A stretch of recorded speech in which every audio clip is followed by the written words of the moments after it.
Hello, everybody, and welcome to this week's indoor adventure. For all of you people who are watching this, as you can see, RJustice is running a little bit behind as he got swamped with work. But we are prepared to throw him into the mix once everything ends up coming up topside and he gets home safe.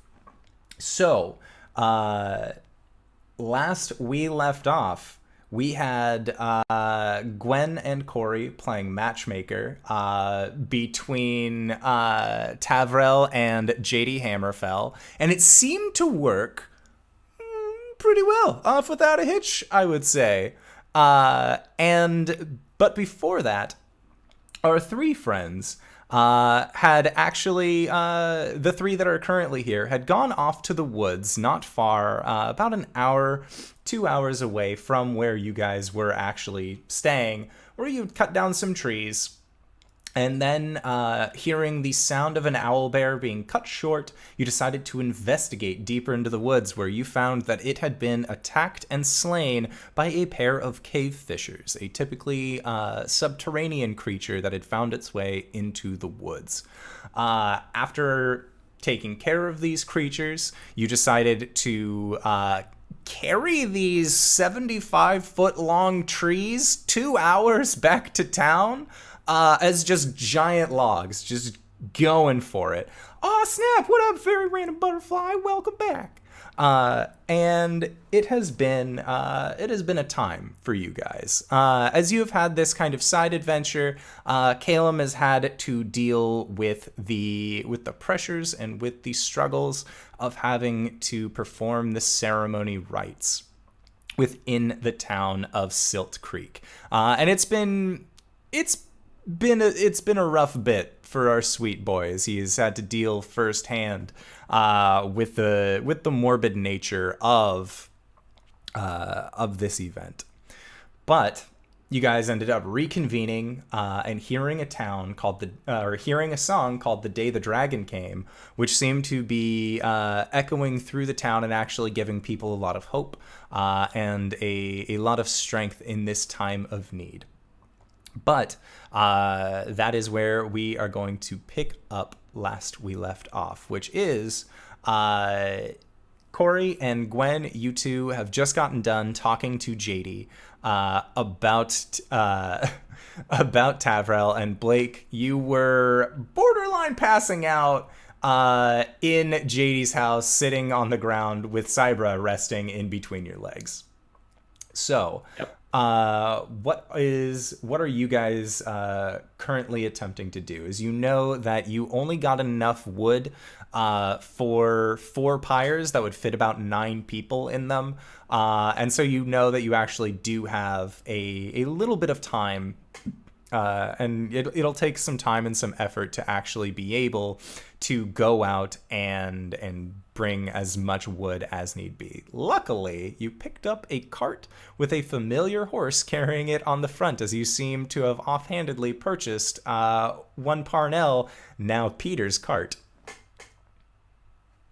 But what is the plan? I would like to start grabbing burly men to help me bring back some more wood. Okay, sounds good.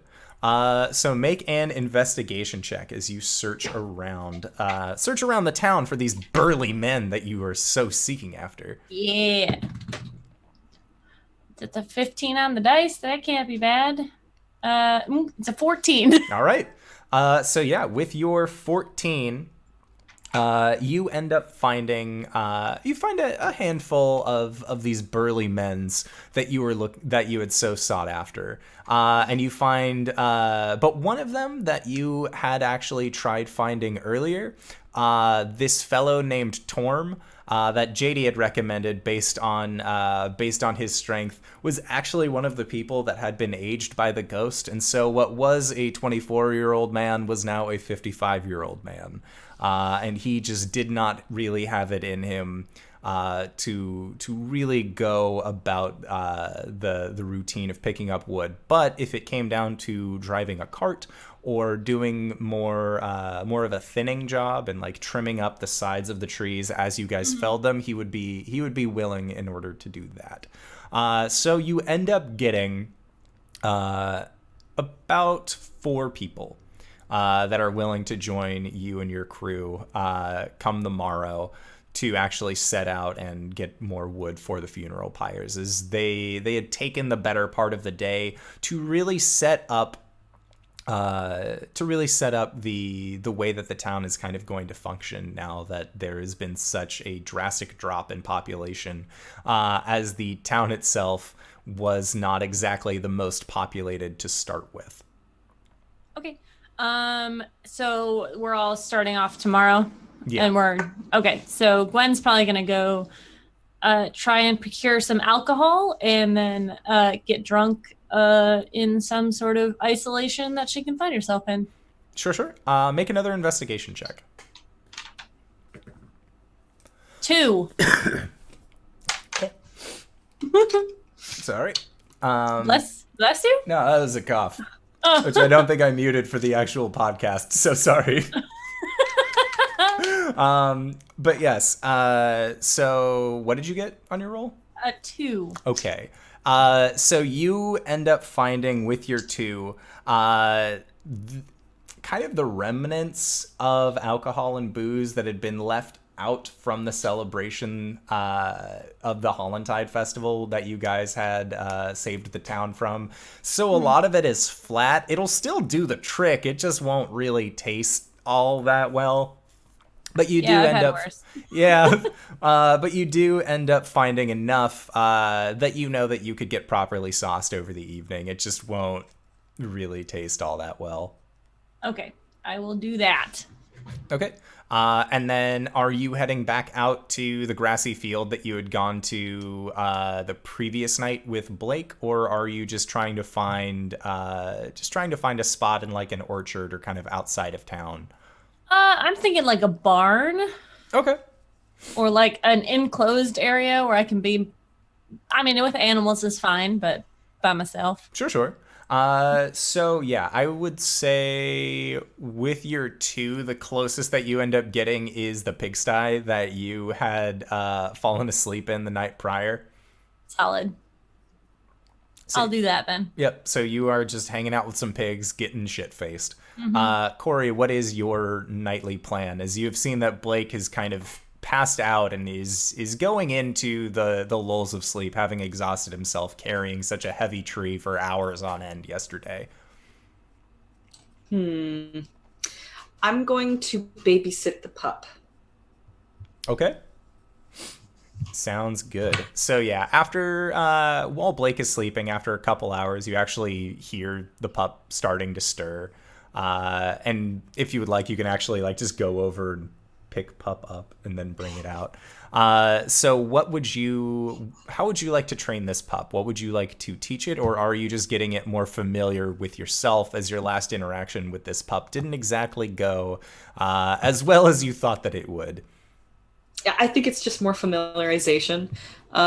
Just trying to get the pup used to her, and like she doesn't treat dogs like dogs. She treats them like little people.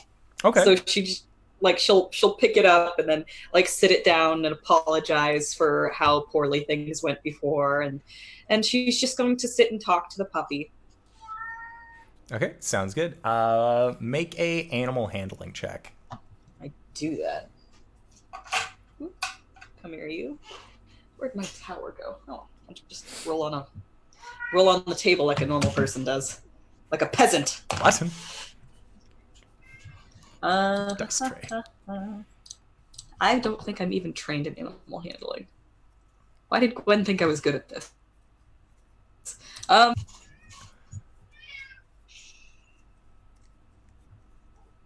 Did you hear 5? No. Yeah. So with your 5, at one point while you are talking to it, and you're just kind of like talking to it like a person, just like, I'm so sorry, like, Just more like addressing it as you would any of the wildlife within the Feywild that you know possesses a tier up in terms of intelligence. Cybra just kind of looks at you and just, and then its mouth closes and it looks at you and its tail is still wagging. And then you just kind of feel warmth against your lower half. And when you look down, it is just weed onto you. Mm-hmm. All right. Okay, we can try this again another time. Very sorry to have bothered you. Pat, pat, pat. Gently put it back onto Blake. Mm-hmm. Okay. And then I'm gonna go take a long walk off a short bridge into a lake. Okay. Sounds good. There's a lake nearby, right? I'm just gonna go get in that lake. Yeah. The lake that you remember being near isn't like a very large lake. It's more of a sizable pond where a lot of the runoff from the river goes to, and that's what actually had the waystone sticking out of it where you had met the giant elk not 2 days ago. Sounds like it'll be clean. Yeah. I'm gonna go get in that pond. Okay. Sounds good. So yeah, you go into the pond, you wash off, and you kind of just like take some time to scrub the uric acid off of your armor and really get that kind of a lot cleaner than it had been previously, especially because looking on it now, you could see that you still had bits of dried blood on it from when you had fought the ogre. There were bits of dried blood from when you had fought the insects from the day before, and it just seems like overall your armor has actually gotten quite a fair amount of use while since you've actually set out adventuring with your new party. But you do manage to end up scrubbing most of that off, as well as just get a general clean in. And when you hop out of the water, it's pretty chilly late at night, as you guys had arrived towards the end of fall, and this seems to be the beginning of the first days of winter that you guys are going into. So just this very chill breeze kind of comes by. And you get goosebumps, but it just doesn't really, like, it feels nice in the fact that, like, you just had a bath, but you could be warmer. Yep. All right. Well, I'm gonna head back to the house, and if Blake is still asleep, I'm gonna poke him awake. Okay. He does not move. Blake. Blake, What?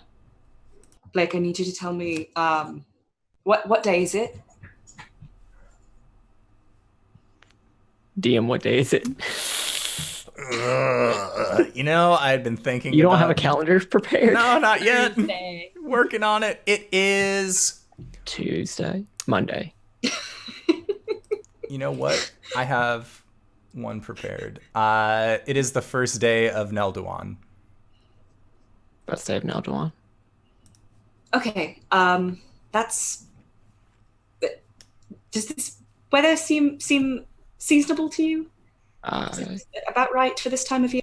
Turning winter, yeah. Oh, okay. All right, just checking. Everything's fine. Mm-hmm. I'm gonna go for a walk. Okay. What time is it? Well, sun's down. You would know that it is around like 11 o'clock at this point. You've been sleeping for a long time. Is that a normal amount of time? No, but I can certainly use a little bit more. Oh. Well, do you want me to wake you up at some point, or? About how much longer would you say I would need to get a rest before I get rid of this little point of exhaustion? You would just need to finish a full rest. So at this point, you would have been sleeping for about 5 hours. So in the next 3 hours, if you continued to sleep, you would wake up at like 2 a.m, but with no exhaustion. 3 or 4 hours. 3 or 4 hours. Okay. All right. I'll be back then. and I'll wake you up. See you later. Am I sensing something off? I mean, probably. She's a little on edge, but like, Cori's weird, so. It's true. Her hair is also significantly wet. It's a bit. Where'd you go? I just went for a swim. You see, I had a conversation with Cybra, and we had a disagreement, so I jumped into a lake. That seems excessive. Okay. Well, I had to get the piddle off my armor somehow. Right. And you look down, and little Cybra is kind of like gone into a nap state. Just I'm gonna hand Cori like my winter cloak. Okay. Just like stay warm. Come back. Okay. Thank you. And then Blake's gonna pick up Cybra and then go upstairs or wherever the designated sleeping area that JD pointed out. The designated sleeping area that you guys have been given is more of where I'm at. Yeah, it's basically where you're at. But there have been bedrolls that have kind of been like set off to the side, so you would just need to lay one out. As her room, like her bungalow, is very much built for one person to sleep in, and she has like a little side room where she sleeps, and then there was the general sitting room, and that seems to be where you guys have kind of taken up occupation. Well, I'm gonna pick up Cybra up and go like 3 steps, and then falls back down on a bedroll. It takes 3 seconds. Good night, Lake. Coriander will just kind of like look at his cloak and then flip it over her shoulders. And now she's just buried in this like lion's mane of fur. Mm-hmm. It's a very big coat. Nice and toasty, though. It is nice and toasty. She's going to enjoy that. All right. Well, I suppose Coriander's just going to go for a walk.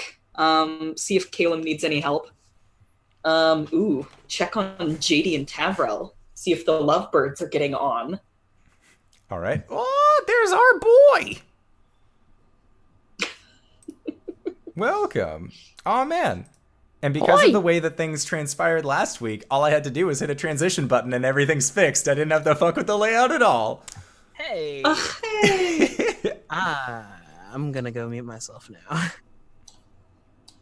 All right. Actually, Cori was just about to head out and look for Caelum, as it is currently 11 o'clock at night. You having spent your entire day performing these ceremony rituals, and you've gotten to the point now where you have taken care of as many as you can, where many of the people have kind of like brought their deceased into their homes.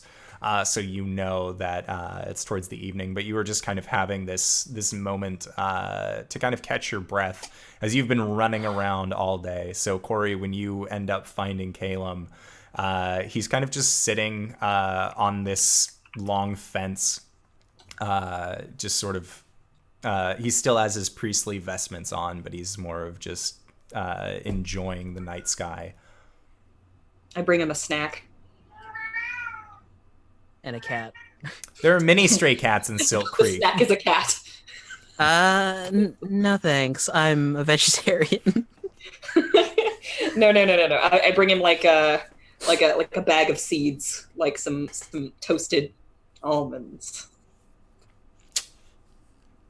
The guy who sold you those almonds was super happy to sell them to you. It's trail mix. There's almonds in there. Oh, yeah. And we know exactly where they came from. But it's like, trail mix, dried fruit, and seeds. Hey, thanks. Coriander's also wearing a huge winter coat. A coat that looks like it is sized for somebody Blake's size. I have questions, but also Hi. thank you. Hi. I have trail mix. Here you are. Thank you. I'm starving. You've been working very hard. I mean, it's what I can do, so. Does he look cold? Caelum, are you cold? I'm sweaty, but not cold. This is like the first real night of the winter season as it's transitioning from autumn into winter. So the night air is pretty chilly, but you have been running around. It's that sort of moment where you don't really feel the cold, but you can still see like the breath coming out because he's like winding down still. She'll sit down next to him and like wrap like one half of the cloak, just kind of throw it over him like a streamer. Huh. Thanks. Again.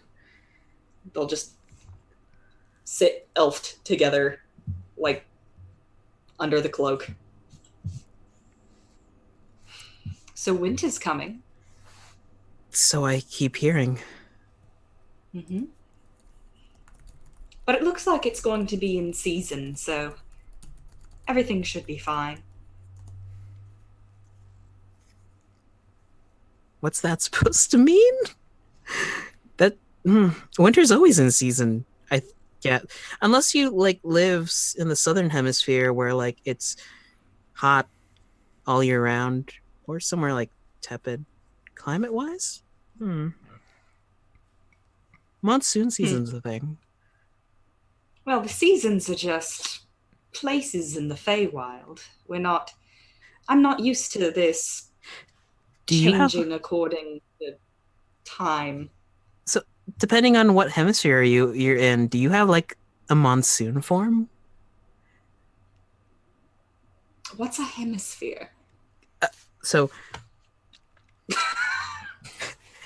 Okay, so the world is broken up into quadrants, basically, and like it's split by this imaginary line down the middle, going both vertically and, well, longitudinally and then laterally. So a hemisphere would be like one of these quadrants. Okay. I think that makes sense. I mean, that's what the Isles look like for us, so yes, that makes sense.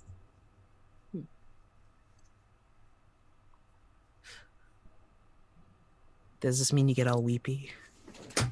What? I asked, do you have like a monsoon form? Like, no, monsoons no. get super rainy, and it's like... No. I've only got 4 forms, and they correspond to the seasons, and they don't correspond to weather. Oh. Okay. If I had my notebook, I'd probably be taking notes right now. I dig around in Blake's coat for a notebook. Blake, do you keep a notebook in your winter coat? No. No, Yeah, okay. There's no notebook there. I pull out a plushie of Tiamat. No. Such a good art piece. It is. Yeah, it did go up today, didn't it? Yes. Thanks, by the way, Oh? for helping with the arrangements. Cutting wood all day is probably pretty boring and tedious and tiring. Oh. Well, it's I'm at least good at that. It's very hard to speak at funerals. I think that you're better suited for that sort of thing. Oh. Yeah. I guess I could try. I guess I can try. I mean, you don't have to if you don't want to. It kind of feels empty if no one says anything. I know I performed all of the ceremonies properly. but I don't know. It feels like everything's just left in the air. Closure. That's the word. Makes sense. Are there people still around? No, it is very late in the evening. And at this point, from your guys' conversation, it's getting to be about 11:30. Maybe first thing in the morning. Are we leaving? We're leaving, right? I believe so. Not first thing in the morning, but probably after everything's taken care of. Okay.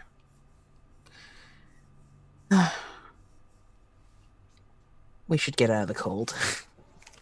Not a bad idea. We'll stand up. Coriander will, stand up as well. They kind of like are both under the same coat, so like she'll just slip out like zoop, and now it's just Caelum in the coat. This is our get along coat. If Gwen is drunk enough, she is singing to the pigs. Both of you make perception checks. Oh, excellent.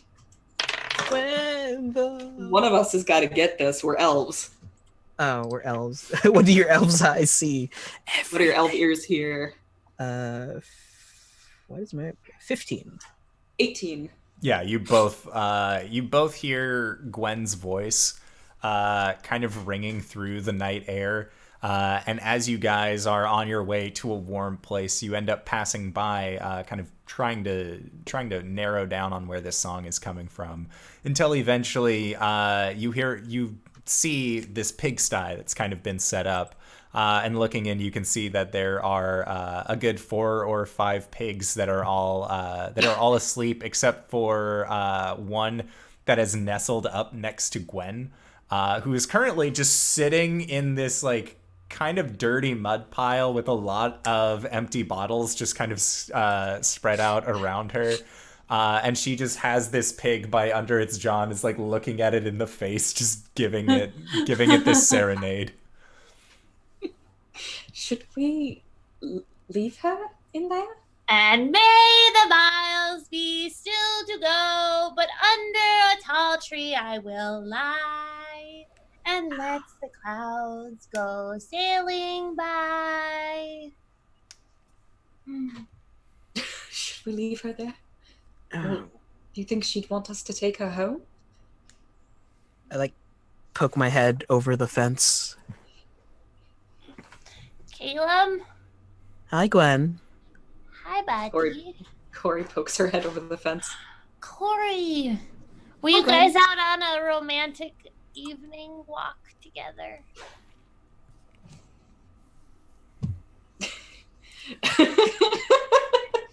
Coriander goes red. No, just Cori bought me food. That's so sweet of her. You're so thoughtful, Cori, and you're so pretty. Oh, thank you. That's so sweet. Gwen, did you want to come home? Are you done out here? Am I out of alcohol? Yeah. I don't have any more booze. Okay, all right. It sounds like it's time to go home. There's a nice bottle back home. Ooh.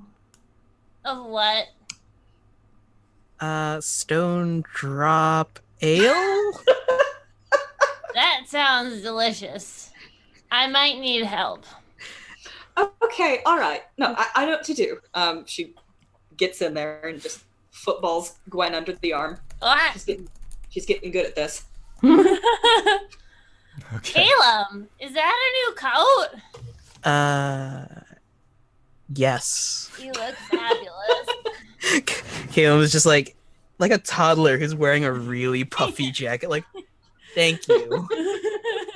It matches your hair and your beautiful eyes. Most people find my eyes kind of terrifying. I think your eyes are pretty. They are beautiful. And then Coriander just like walks on off. You see Gwen's legs just kind of swaying as Cori just struts forward. Oh man, yeah, she's drunk to the point of like she's like that girl in the bathroom that you meet. Oh, Ladies know what I'm talking about. you don't even have to be a lady. Everybody's met that girl. Just like there's too much of a line to the girls' room, so I'm using this one. Yep. Like, okay, sure, you got the gusto for it. I'm not gonna stop you. And so, yeah, you end up going back to JD Hammerfell's, and you see that Blake is just lying on the ground with one arm over Cybra. And as you get in, and Cybra sees you, just and is trying to like wiggle out of Blake's arms until eventually she hops out and finds her way over to the three of you. And she just looks up at you, her tail wagging. And you can see that her tail is wagging with such ferocity that her hindquarters is also just kind of like shifting as well. Like she's just really happy to see you guys and just looks up and just... Oh, Cybra! Put me down, put me down, put me down! Okay, put her down gently. I'm gonna take off the coat and like just gently put it over Blake. There you go. That's what they do. Okay. Caelum, you're so sweet.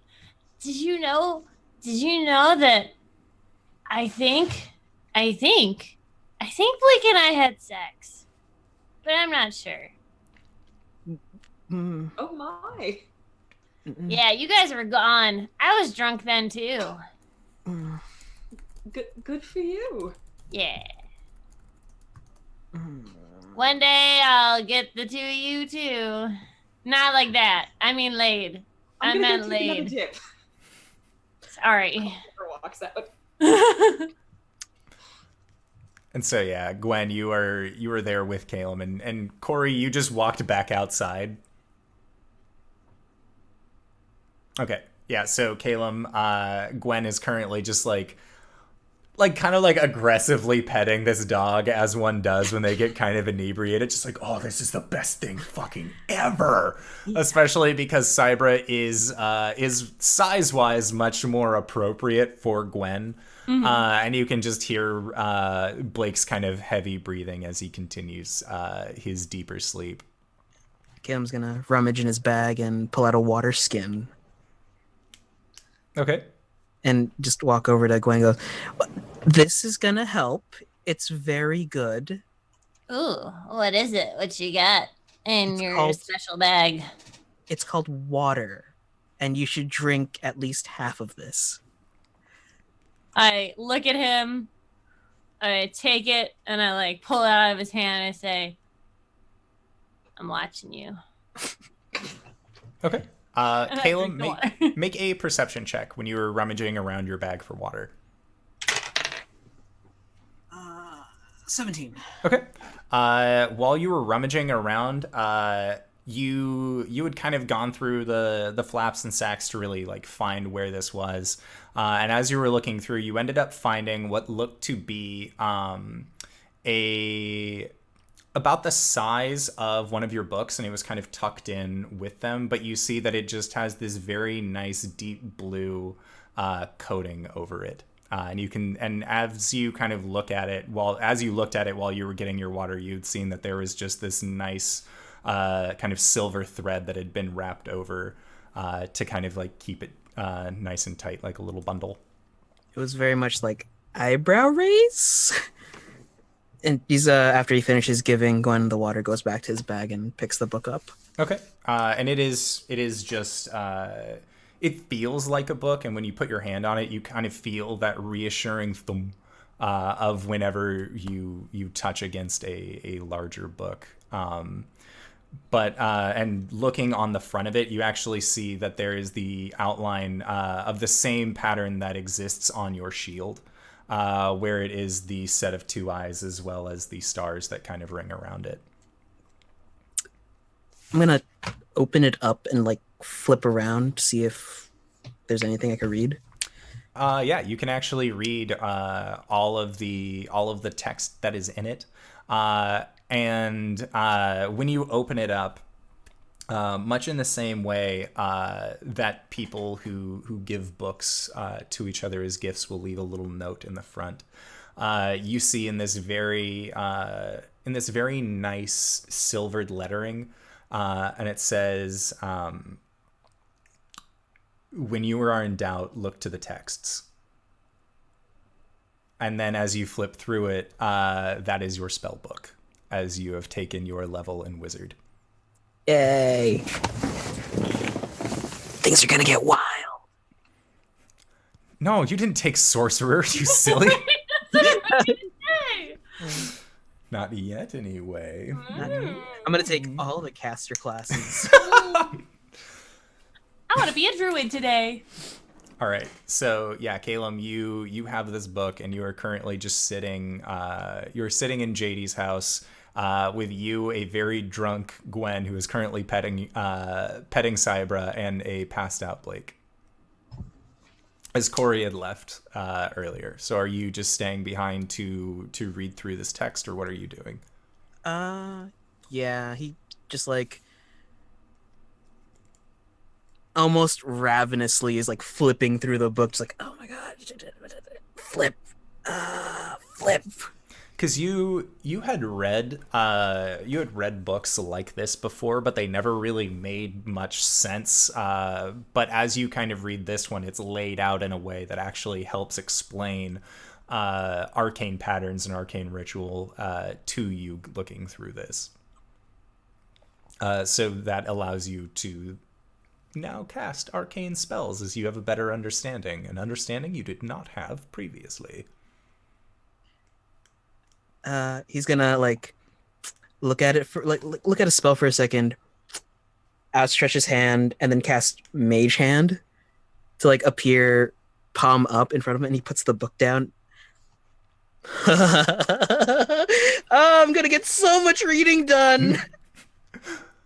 Yeah, and Gwen, in your kind of like, it's very difficult for you to kind of gauge depth perception at this point. The world seems kind of wobbly, but you see that there is just this tome now floating in the air in front of Caelum, and there is a tiny white gloved hand that is sort of just keeping it held aloft.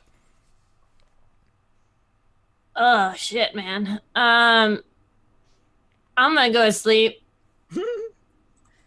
All right, you two have fun. Oh, I just thought of a different use for that as a player.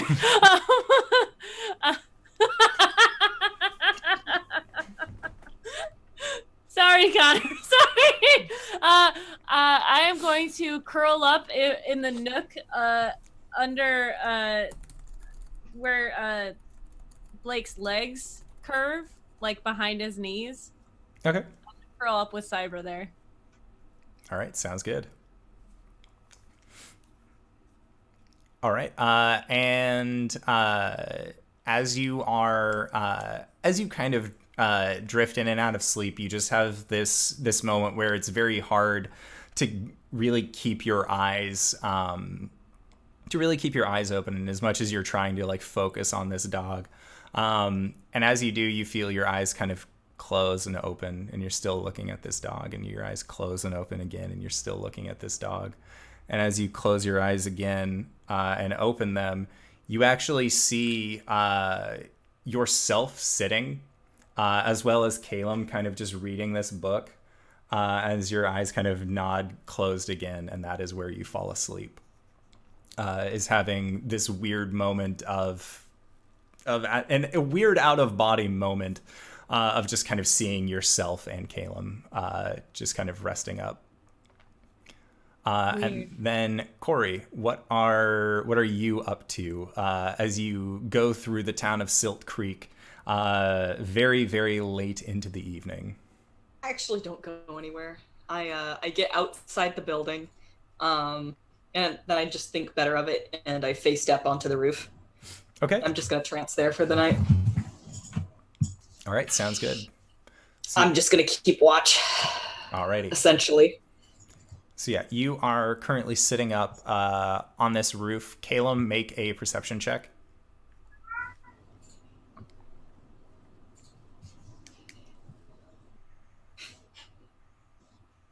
I'm muted. 18. Yeah, so you heard the sound of Cori face stepping, and then you could hear the sound of a thing kind of appearing onto the roof that you're pretty sure is Cori. Autumn leaves fly past your window. Yep. Ooh, no, she's resting. Tomorrow. Okay. So yeah, you guys end up going through your night uneventfully. And Caelum, are you choosing to meditate, or are you choosing to sleep? We have some time, so actual sleep. Okay. So yeah, you and in this time while you're sleeping, you are once again presented with this large stone giant that has been wearing the ceremonial robes. And as you kind of fall through this darkness and end up winding himself in front of you, he just sort of looks at you, and his head kind of tilts up and just, I wasn't sure you would come back. There were some things that happened, and I had to make quick rest decisions. But also, I found... Can I pull out, like, the tome that I just got? This! In my bag! Oh. and you hear the sound, what sounds like rocks kind of grinding against each other as this figure leans forward, and just, may I have a look? Oh, by all means. So, before, there were a lot of books back in the library, and I couldn't understand a lot of the arcane stuff, but I can kind of do it now. Like, I mean, I could understand, like, the formulas, but I could never really, like, get the spark going. Does that make sense? You're waiting for something to awaken inside of you? An arcane spark? I didn't know if I actually had the potential for that sort of thing, so I don't know if I was actually waiting. Most anyone of intellect can learn magical power. It simply takes some getting used to. And you'll see that his fingers just, he just makes a quick sign onto your book, and you see it actually enlarge out, and then he takes it into his hand and opens it and just begins flipping through. And just sort of nodding to himself. It's very good, very good. Are you ready for your lessons? Yeah, let's do it. All right. So, as usual, make a. You are going to be making a intelligence check versus his charisma check. This is the most charismatic stone giant. I swear to fuck. Like, I have never rolled lower than a 15 on this guy. It's great. So yeah. Dirty 20. Nice. So put 4 markings down for your overall markings. And how many does that present you to? 27. 12. Okay. Sounds good. So a lot of these symbols are now actually starting to come into place for you. Yes, and that is what you spend your night doing. But you eventually get to a point through these texts where you can start making out more of that opening salvo in the book that you had originally started at. So no longer do you have just one sentence to go off of, but you actually have a small paragraph that you can read from this large text. And it says, and I'll send this to you later as well. Okay. Yeah, just as fair warning, I don't want you like destroying your wrist trying to keep up. So in the beginning, there were 9 spheres: water, earth, fire, wind, law, chaos, good, and evil, all scattered across the astral sea. Ao, in his infinite wisdom, placed the plane prime material within the center. This was the catalyst that led to the creation of the gods as we know them, denizens of the spheres who were exemplars of their planes. Ao recognized the individuals and gave them names that would ring true through the multiverse. And that is the paragraph that you are able to read. And it is after that, after you were able to read that, this stone giant mentor that you have had says, I think that is enough for today. Tomorrow we will cover more. You will learn more. All you simply need to do is sleep.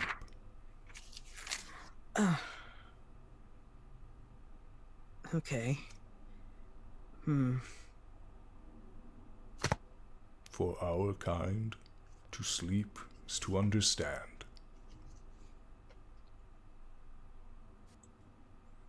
All right, I'll see you tomorrow then. he just sort of nods. And that is when you wake up in the morning, and you wake up to Cybra kind of licking your face, trying to wake you up, as she seems to be making the noises that she is hungry. Just reaches over for the closest bag, digs inside of it. Hopefully there's jerky. Yeah, and there is general food rations. And you can see that as you are about to feed it, you hear JD's voice just, "Don't feed her a second time.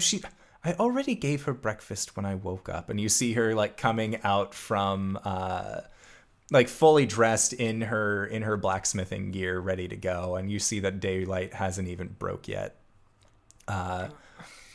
Just don't feed her a second breakfast. She really doesn't. Oh, it's that situation again. Okay. Look. Just make sure, once in the morning, once in the evening, regardless of how much she whines, otherwise she will know that you are just going to feed her all of the time. And while you are the adventuring sort, she may take kindly to resting in the back of that cart that you all bought. Yeah, just gonna push the rations back into the bag. And as you do, just gives you these wolf puppy eyes. Just don't, Caelum, don't do it. Don't you feed her. No, I grab her by the snoot. And just like... Make an animal handling check. 17. Oh, I'm rolling good tonight. All right. Yeah, so Cybra gets the impression that she is not to question you for second breakfast. And you see her actually go over and then starts licking Blake's face awake. She just seems to be making the rounds, and JD just, hey no, like just kind of like chasing this wolf puppy. And then Gwen, that is around the time that you wake up, and your head it does not feel that great. But there is a water skin that is still in your hand from the night prior. And Cori, you have been awake for several hours at this point. What have you been up to? I'm on the roof playing ukulele. Okay. I'm trying to learn how to play the song that I recorded. The one about the dragon. Alrighty, sounds good. And so I do that. Alrighty, so make a performance check, because this is going to be for the process of learning a song. Good luck, me. Not terrible. I do have proficiency in ukulele. So does that give me a You add your proficiency bonus to it. Ah, okay. That would be a 17. Okay. Yeah, so with your 17, based on the musical stylings that you had that you had heard from the previous day, and knowing that this song really doesn't have there aren't really lyrics to it, but you were able to kind of pick up on the overall flow of this music. You were just kind of strumming along to the general pattern that they were doing. But you have taught yourself a song, which is The Day the Dragon Came. And this will be, in quotes, instrumental, as there are currently no set lyrics. Nice. It's the karaoke version.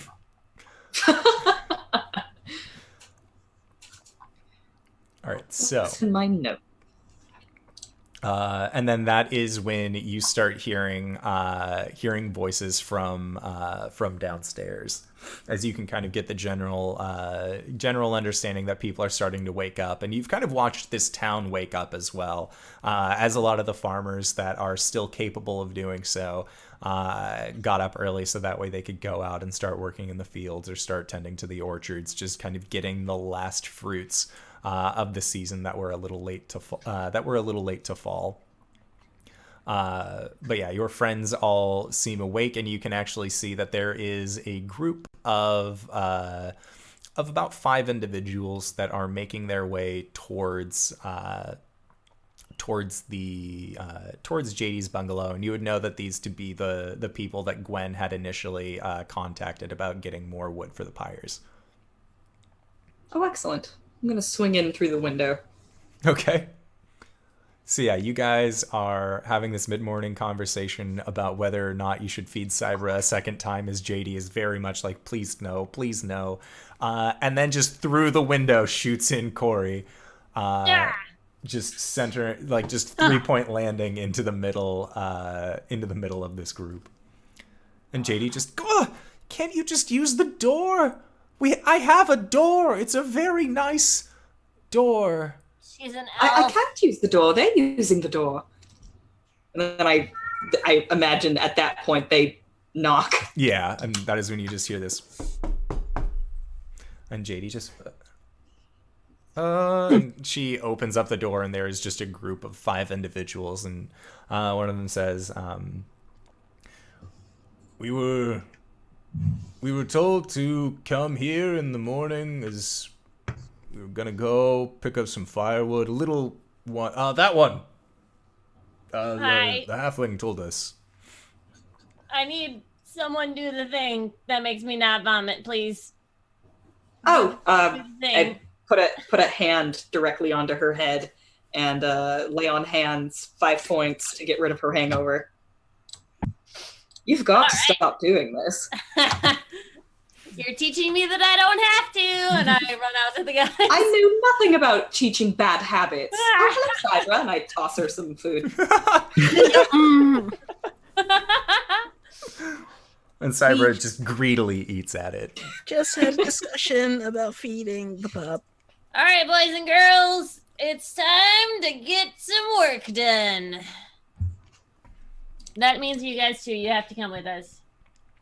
One moment. Now I'm gonna take out my cup. Oh, guys, avert your gaze. Avert your gaze. JD just kind of like looks at you. Just, what do you think you're doing in my?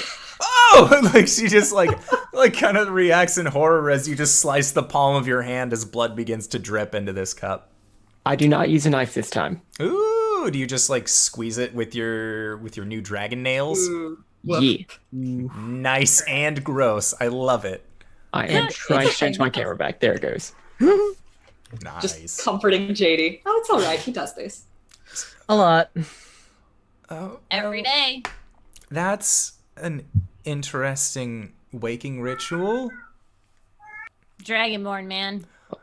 I can't say I've met very many, so if this is just standard among your race, I apologize for... Not really, but Oh. bloodletting, it's good. And I'll just put my cup away and walk away. Okay. So yeah. Wait, who's keeping Cybra? He can come with us.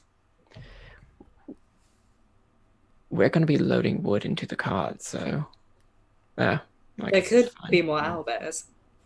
Well, I mean, we'll keep her safe. It's like we'll just put her in the back or in the cart. I can keep the wolf pup here if it makes things easier. I did yesterday. If you want, I'm just throwing that out there as an option if you're all going to be busy, as well as some dogs do think of trees as just very large sticks, and when they see them falling, they get stick stupid. Yeah, but she does have to get used to like sounds and stuff and like being in battle, so. Oh, that's fair enough. We also really don't want to impose upon you that much. Oh, it's fine, really. She doesn't really wander too far off from where I've been working, and the forge is warm. So she tends to just kind of hang out near me while I'm working. It's company and warmth. All right, vote. I say she comes with us. Okay, she stays here. Well, no, you're the majority vote. You didn't even ask for the other one. Oh, who wants her to stay here? Oh, wait, no, who wants her to come with us? I'm gonna be in the town helping out the last of the people. Okay, so she stays here. I don't know why we went through this again. All right. I mean, I was indifferent. Indifference. This is the party of indifference. you are the only person who cares. She is your dog. Or That's wolf right. pup. She is my dog. You Cybra. did name her. Front and center, pup. Make an animal handling check. I brought all of my D20s out, and I'm a little overwhelmed. I probably, well, not all of them. But, ooh, that was not great. Animal handling is +0. That's a 4. Okay. So yeah, you say front and center, and you point directly in front of you, and you see her wander over, and then she does stop at that point and kind of look up at you and just. Do and you then want looks, to come with? Oh, And then she looks over at Blake and just walks over to where he is. dude. Go with Gwen. Come The here. ears are just sort of flopping back and forth Come as she here. tilts her head. Make an animal handling check, Blake.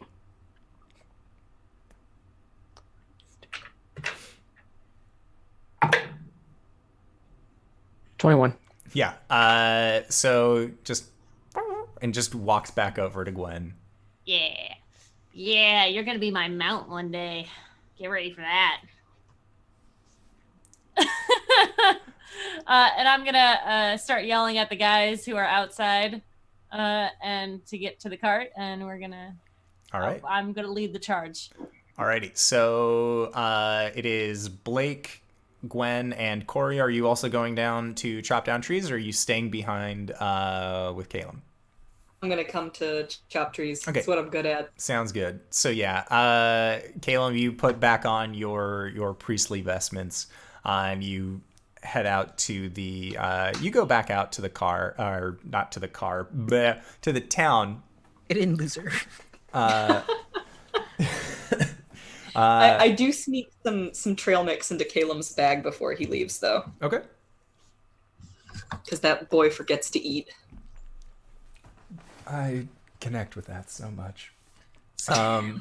So yeah, then the wood cutting group makes their way back out towards the woods. And as you guys are going, Cybra just sort of seems to kind of wander in between Blake and Gwen. Just like goes over to Gwen, stays there for a while, goes back over to Blake, and Blake just continue like, nope, go back to Gwen.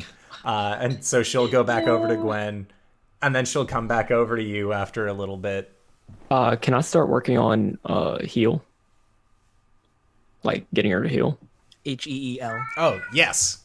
You can definitely do that. Make a... Although a medic pup would be great. It's like a St. Bernard where it has the little, like... little thing underneath her muzzle.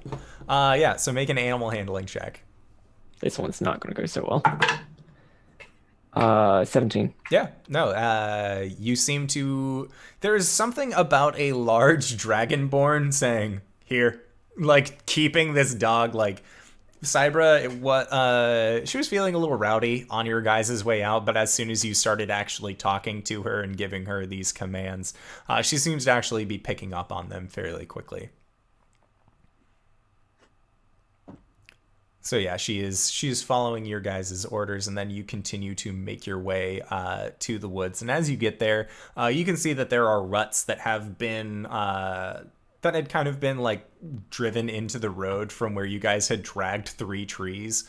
And that you guys actually have a small caravan going. There's not just one cart, as once you had said what you were planning on doing with this wood, it seemed like the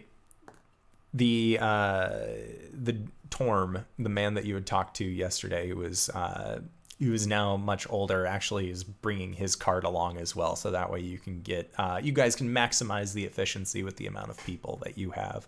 And once you get to the woods, you start just kind of going to town. Are you cutting these trees just on the edge of the woods, or are you going in deeper? Just the edge. Okay. So make strength checks as you all cut up these woods.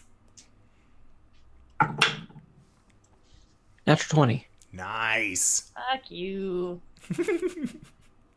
Thank you, Concert 20, for the dice. Strength or athletics? This is going to be a strength check. 13. Sorry, I was like saving throw. No. 11. Yeah. Too busy yelling at people. So Blake is just very much in that Blood Hunter Boy Scouts mode again, just cutting down this tree with absolutely no issue. And yet there are a lot of these woodsmen who are also going out, and they seem to just kind of be felling trees left and right. And you guys cut down a significant portion of this woods. Not like a major section of it, but there is still, there are a good number of trees that have been felled. And you guys get to about 15 trees down before they finally they call it a stop for the amount of brush that you guys are going to have to clear. So make another set of strength checks as you go through it.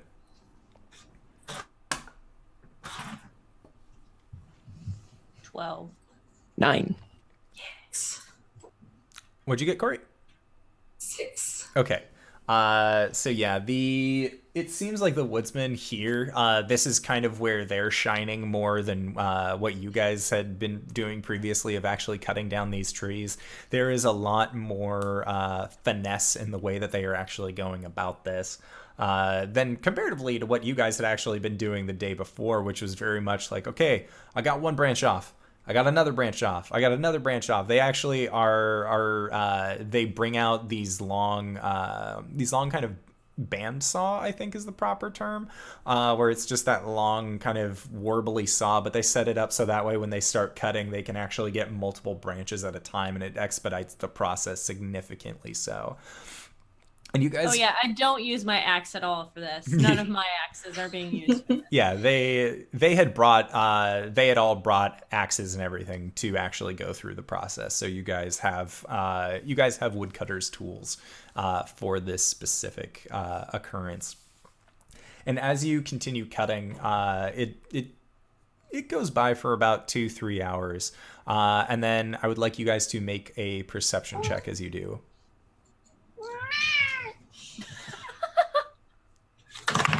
Is there an evil cat on the horizon? Doesn't involve Faith Fiends or Celestials. Or sorry, Faith Fiend and Undead. Nope. Then I got a natural 2. 5. Which is a 4. We're busy. Okay, so 4. Cybra starts running around with something in her mouth, and I'm trying to chase her down. Mm-hmm. No, That's a 9. Okay. Stop it. So yeah, with the you see that all of these workers are kind of just going through the process when one of them kind of like you see them kind of wander a little bit into the woods and then look around, and then you hear them kind of exclaim aloud as you see this small shape just kind of rush past them, as it seems to just be making these little noises, just as you see what looks to be a small owl bear that is just kind of trudging out of the woods, and it is just moving as quick as it can towards this noise. And that is when you hear a rustling sound from behind, as you see more of these large white chitinous creatures that just sort of seem to be kind of scrambling after it, coming out from the woods. It had babies! Gotta catch 'em all. So Caelum, what are you currently doing back in town? Yeah, house to house. Hello, my name's Caelum. I would like to perform a ceremony on your loved ones. You've seen me walk around, right? Yeah, and everybody in town just seems to be very accepting of the duty that you are doing, and you can see that bit by bit as you've kind of continued through your day, that these people, like from yesterday as well, and from the events of the day prior, that things are steadily starting to get back to normal. I mean, there's not going to be a sense of true normalcy, as again, there's a lot of weird age disparity going on. You have these like 16-year-old, what were 16-year-old kids are now in their 40s, having suffered from the effects, and they just don't really know what to do, as their youth is kind of flashed by them. But they're still going out and they're going to be working in the fields. And you've just had, it's been kind of a lull day. People are, again, they're accepting of what you're doing at this point. You don't get anybody being rude towards you during your services like you had yesterday with the one woman who was grieving heavily. And as you go about, you can actually see that Maxwell, the mayor of the town that you had talked to as well, is still currently talking with people, and he seems to be sharing in condolences as well, to really help the overall mood of the town really get back to the way that it was, at least in part. And you'll be at this for the next few hours at least, until your friends get back. What would you like to be doing during that time? Other than just performing your ceremonies, or if you would like to just be doing your ceremonies during that time, you can. If he had caught Maxwell in the street, he would have walked up, put a hand on his shoulder, gave it a pat, and then continued on to do his duties. And when you do, Maxwell, he just goes in for a hug, and he just kind of pulls you close, and you just hear him whisper into your ear, just thank you. And then he just gives you another kind of tight hug, and then walks off and continues doing his thing. Yeah. Gonna keep on keeping until my friends get back, if they get back. Bwomp, bwomp, bwomp. And that is where we are going to go into our first break of the evening. So I wanted to say thank you to everybody who has stuck with us so far. I wanted to give some shout outs to the people who have followed. I would like to say thank you to Stefan Oisuber. I don't know how to pronounce your name. Nailed it. And then thank you to Dark Bahamut 92 for the follow as well. You guys are rad. To anybody who is in chat and would like to is interested in prize related things, we currently have a giveaway going on for having hit over 1,000 listens / downloads for our audio cast, which we have on anchor.fm and can be found most anywhere where audio casts are typically enjoyed. I will post a link in chat for you guys right there. Super easy. Also, we still are going to be accepting Extra Life donations up until the end of the year. So if you would like to help out our team, the Indoor Adventurers League, raise some money for sick kids, there is yet another link headed your guys' way. Bajoom, there you are. So if you guys like running prizes or helping out sick kids, feel free to follow those links. We are going to try and be back in 5 to 10 minutes. So grab a food, grab a drink, grab a friend, and we will be right back. All right, everybody. Bye-bye. I'm doing it. And we're back. And that's when I learned that you don't stick your arm in holes when you don't know where they lead. But I did get this cool little arm out of it. This is why I can't have nice things. But I don't need nice things when I have great players. So No hands. look, ma, no hand. So welcome back, everybody. Last week That was a meta joke. it was, which is a game I wish we had recorded. Me too. Ermely is fun. It's true. Happiest But you can half-orc. check out the module we playtested. Which That's- is... Which we and didn't. One of us loses. We didn't No, we didn't record record. that. No, we didn't But record we that one. can check out the Yeah, actual oh, shoot. module. But hey, speaking of Extra Life and cool things, if you want to play in a module that we help playtest, the Lost Laboratory of Qualish is currently up on both D&D Beyond and also DM's Guild. So if you want to help some sick kids as well as go through an honestly really cool adventure. And I only gave you guys the short version of it. There are several other stages of that adventure that you can go through. So I would suggest checking it out. Bart Carroll did a really good job with writing out that entire thing. And some of the suggestions that our crew actually gave ended up in the final cut of that, which was really neat to see. So check that out when you get the time.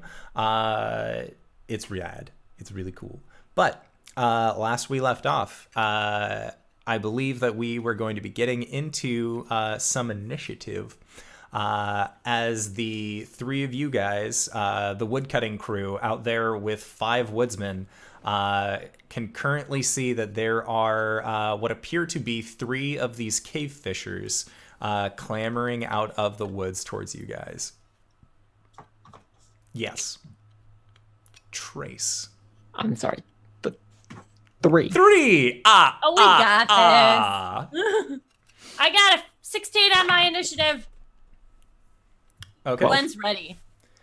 Sounds good. So, let me get a little notepad ready.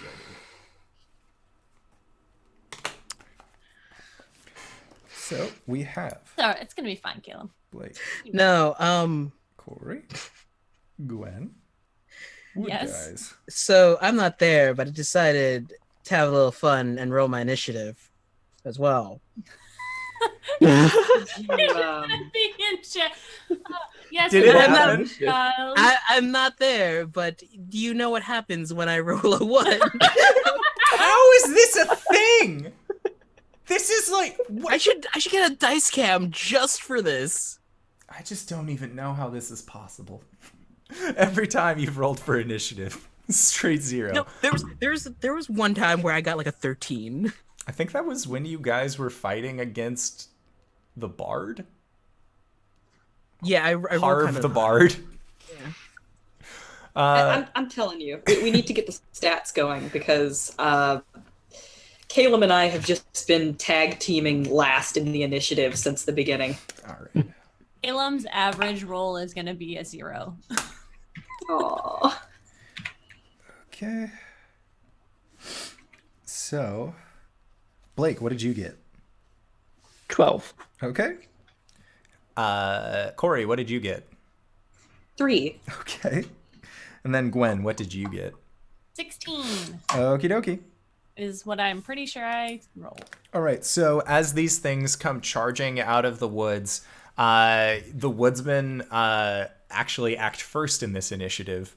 So you see them, as these things are coming out, two of the woodsmen, the Torm, the older one, ends up rushing back to the cart and starts just reaching inside for things. And you see another one of them actually runs over and starts digging around as well. And you see them actually pull out torches, and then they light up the torches, just kind of taking some time to quickly get these lit. And then hand them to other woodsmen, who then just start waving them in front of these cave fishers. And you see that they kind of rear back a little bit and don't really want anything to do with this fire that is currently just being waved into their face. Then you see one of the cave fishers actually shoots out with a long tendril of its web, and hits one of the woodsmen and just kind of rips him forward towards it as it clamps down with a pincer. And it is going to deal 7 points of damage to this woodsman. And you see him just take kind of this grievous wound onto his side. He's still up, but he has been pulled into the center of mass with these three fishers that are currently being held back. And he has kind of like dropped his torch onto the ground. And it doesn't seem to be catching anything. It doesn't seem like it's been super dry out. As you guys had remembered, it did rain not too long ago, kind of coming towards this area. And overall, it doesn't seem like there's any risk of forest fire kind of happening from everything that you've kind of been cutting out. But then one of the other fishers goes to shoot out towards you, Gwen. And as it is right about to hit you, you just see this hand axe come down and actually cut the web in half as it goes to hit against the ground. But the hand axe itself just gets stuck against this webbing. So he quickly just drops it with his hand, reaches on, pulls out another hand axe. As these woodsmen in a way, it looks like they have probably been needing something to take out their built-up aggressions against over the last several days, and these bugs have really presented themselves at an opportune time as far as they were concerned. So you see that then two of these woodsmen go over and they actually start cutting onto one of these fishers, and their hits are landing very easily as they just sort of seem to charge back with one of them still holding a torch kind of waving in front of it. So he is going to make an intimidation check against these creatures. And the creature does not seem... two of them don't seem to be affected, but one of them starts to kind of like scuttle back a little bit and actually starts going up one of the trees that are nearby. But Gwen, it is currently your turn, and what you see is that there are two cave fishers that are roughly about 15 feet away from where you guys are. And then there is a second one, or then the third one has gone back to about 35 feet. Okay, and is the owlbear... Make a perception check really quick. Okie dokie. Ooh, that's a 19 plus something. So you see from behind the cart that this owlbear has actually kind of like hidden up next to where Cybra was, as Cybra has also just rushed off to the back. Seeing that these things are much larger and scarier, as there's kind of a loud commotion. It was trained by the ogre that in situations like these, head to the back. Okay, and there's no other owlbears or no? No, it just seems like it was just this owlbear cub that had run out of the woods being chased by these creatures. I would like to tiny rage, please. Okay. So my tattoos light up, and I grab my battle axe, grab my hand axe, and I'm gonna run at the one that has the guy in his grasp. Sure. And I'm going to reckless attack him. Do it. Because fuck that guy.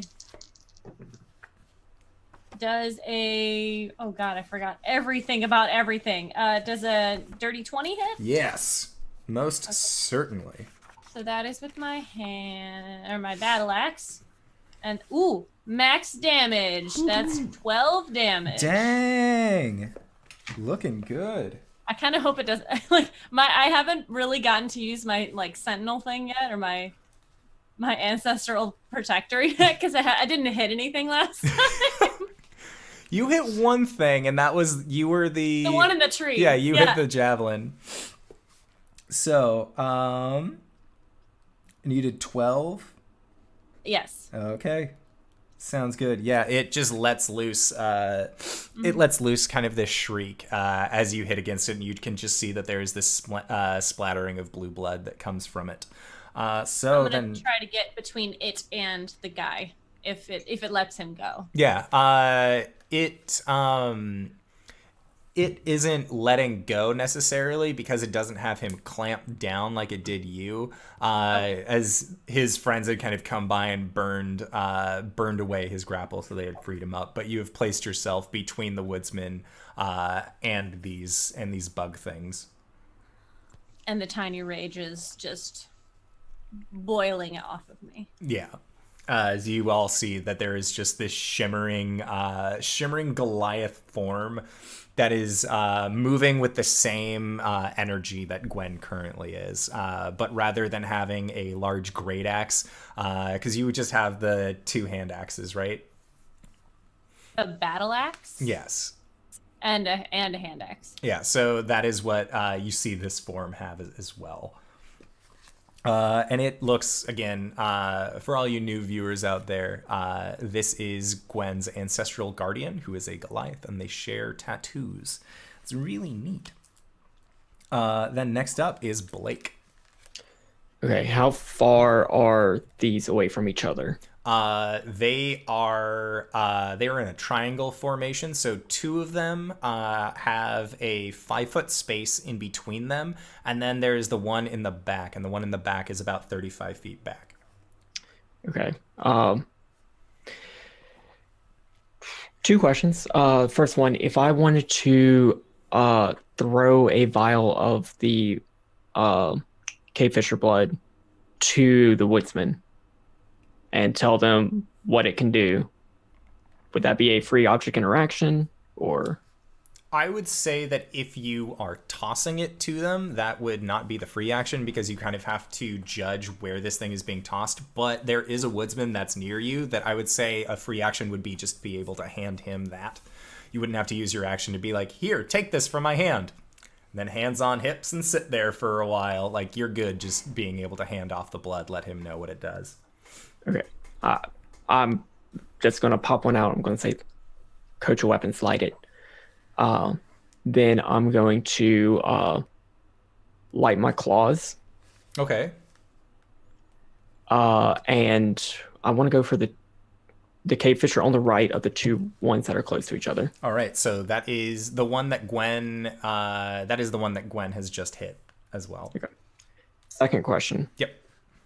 I know that there's no light weapon tag on my second claw, but would I be able to engage in 2-weapon fighting with them? Yeah, I would say so. Okay. Cool. Good for future. But for now, I'm going to use a cantrip that requires me to attack one of them. So I'm going to make a melee attack.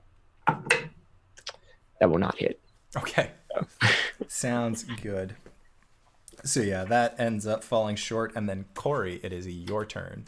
As you have seen that Gwen has placed herself in between these 2 insect creatures, and Blake has run up onto the right side to the one that was shooting this webbing out towards the woodsman.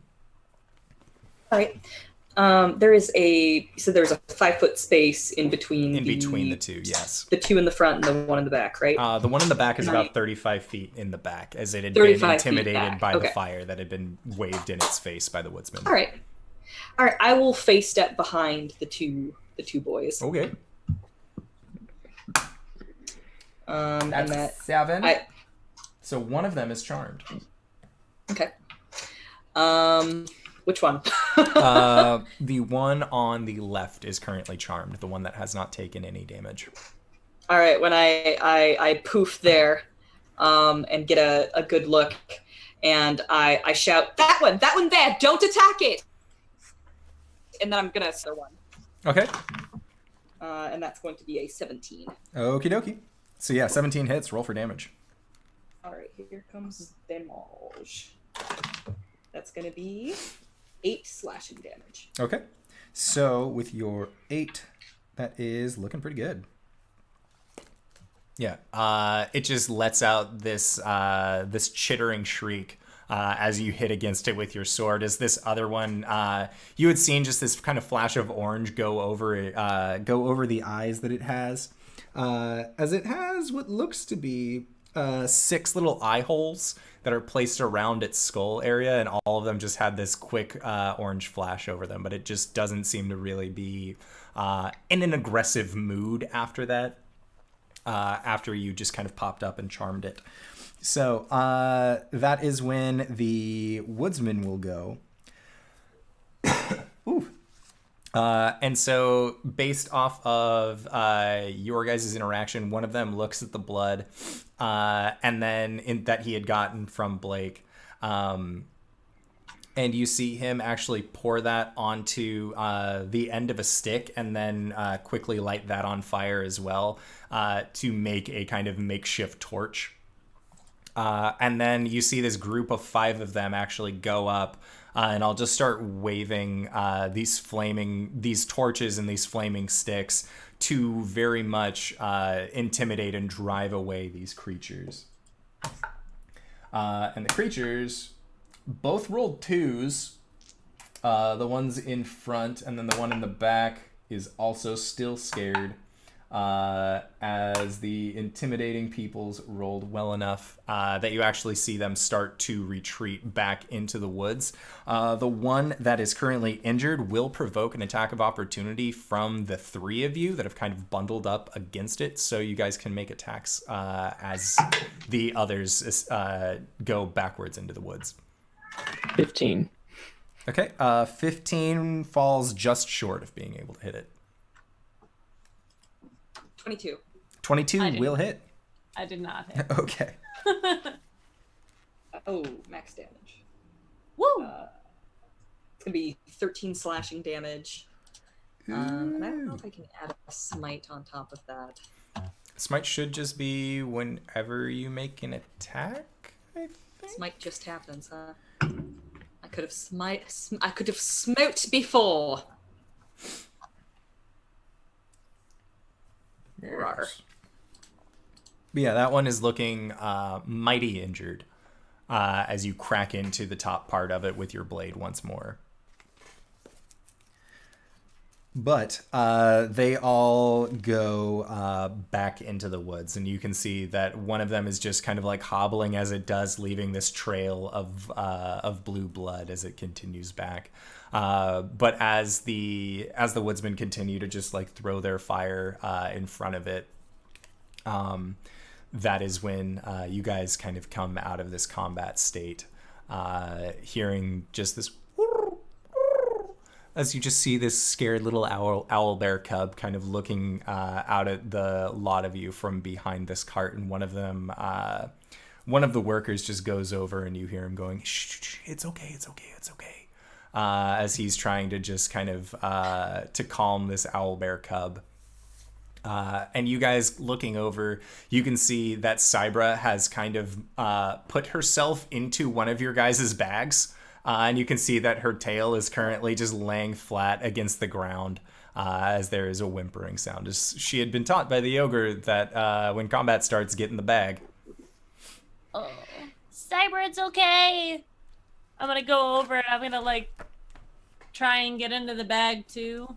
Okay. To like snuggle up next to her. All right. So yeah, you are busily making your way into this bag as well.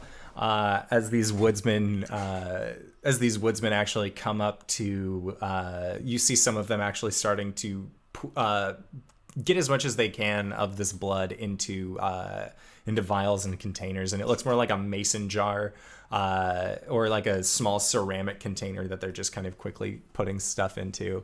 And then Torm will actually come up to you, Blake, and he tells you, I was quick thinking with the blood and the fire. I'll retract my flaming claws. We ran into them yesterday. seems they don't like it very much. They aren't supposed to be here. The only reason I really knew how to deal with this is the last 4 years before I came here. I worked over in Key Grove, the mine. They harvest these things. There are a lot of them that exist in the mine, but their blood's pretty useful. It's flammable, acts fast, and if you're brave enough, I suppose you could drink it. I saw dwarves doing it, but this really wasn't for me.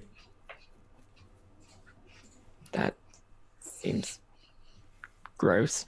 Gwen hear that. They said it gets you real fucked up, so What? it's just like shambling in the bag.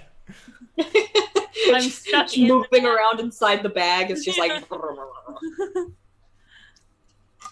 I'm sorry. Did you say that these things aren't supposed to be here? No, these are subterranean.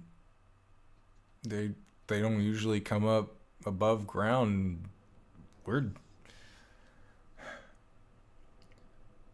I don't think there's any cave openings or anything like that. They don't burrow. They would have had to come from somewheres. That's very I smell an curious. adventure. Yes, I smell a mystery, gang. God damn it. But we were just supposed to be heading out later today. But Blake, these people could be in danger. Yeah, you're. No, we know how to scare them off. They're really quite timid. Once you get past the whole claws and, well, what happened to Morris over there, and you just see this guy like currently getting patched up from where this pincer had actually gotten him. But I mean, if you look past that, they're typically pretty docile. They're probably hungry, looking for something. And he looks over, and you see that the owlbear cub is currently eating food out of the hands of the other woodsman. If not the people, then the wildland here is going to suffer. You have to consider the ecosystem. It's going to affect them eventually.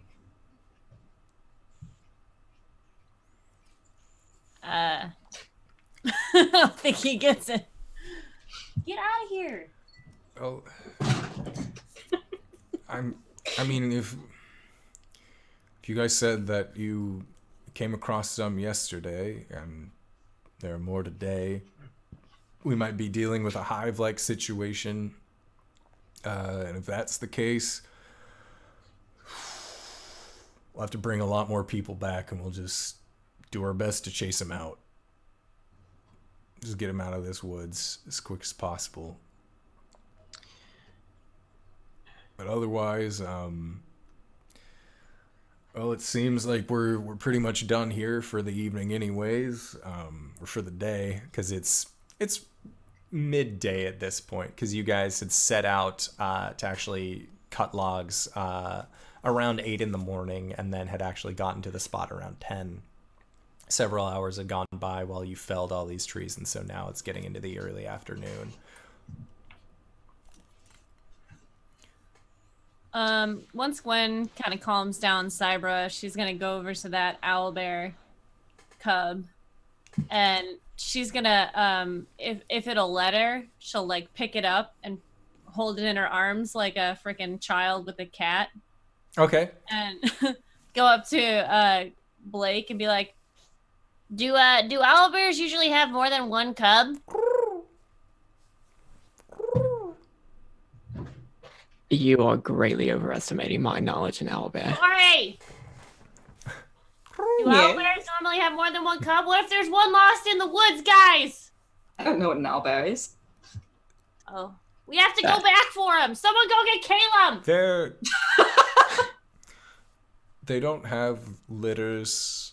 They don't have multiple cubs at a time. It's usually just one, and this one seems young enough that it probably wouldn't have a brother or sister until around this time next year. Indoor, what the fuck? Do you have any siblings? Ecology. It's fun. You just gave us a pet. Yeah. And now we have another one. I'm keeping it. Gwen, like. Okay, but I get to name this one. All right. No, wait. Upon approval. You okay, fine. I will submit it to the council. She's gonna pick it up. She's gonna look at it. She's gonna look into its eyes. She's gonna cast Speak with Animal. Okay. And she's going to have a conversation with the owl, which is to say she's just going to stare into its eyes for a solid 5 minutes. Okay.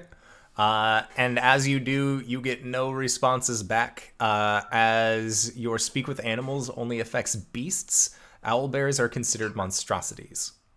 I still stare into its eyes for a full 5 minutes. And it just looks at you, just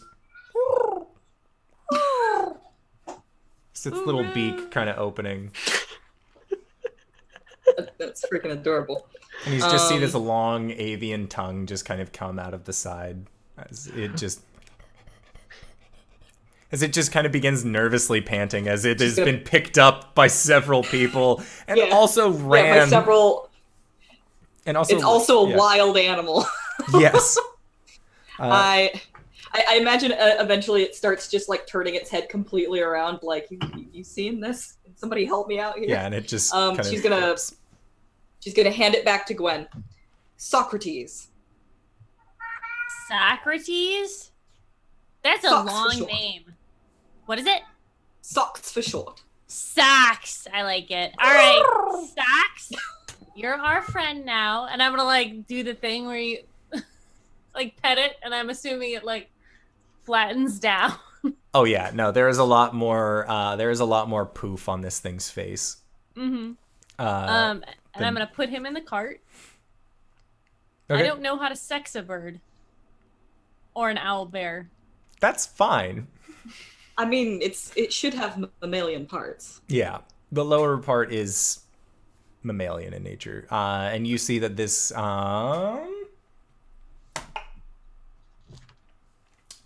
it is it looks like a male owl bear.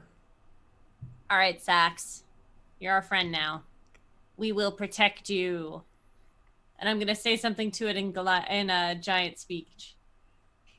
And all of these woodsmen are just like looking at you with the same expression that Blake is currently looking at you guys of just like, you, I mean, you can't really keep that. Why You not? realize it's a wild animal. It's a wild animal. You can train wild animals. So is Gwen.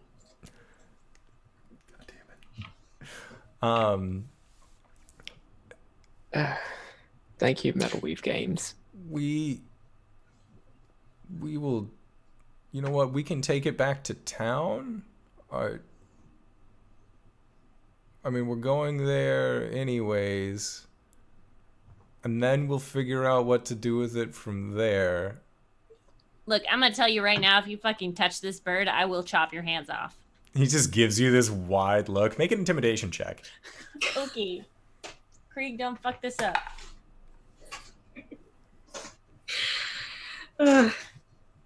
All right. I'm gonna use my nice. Can I inadvertently assist by being all like, oh, she might actually do that? Yeah. It's a 17. Okay. So you will have advantage on this because Cori's in the back being like, she's crazy. She'll do it. That was 17. Okay.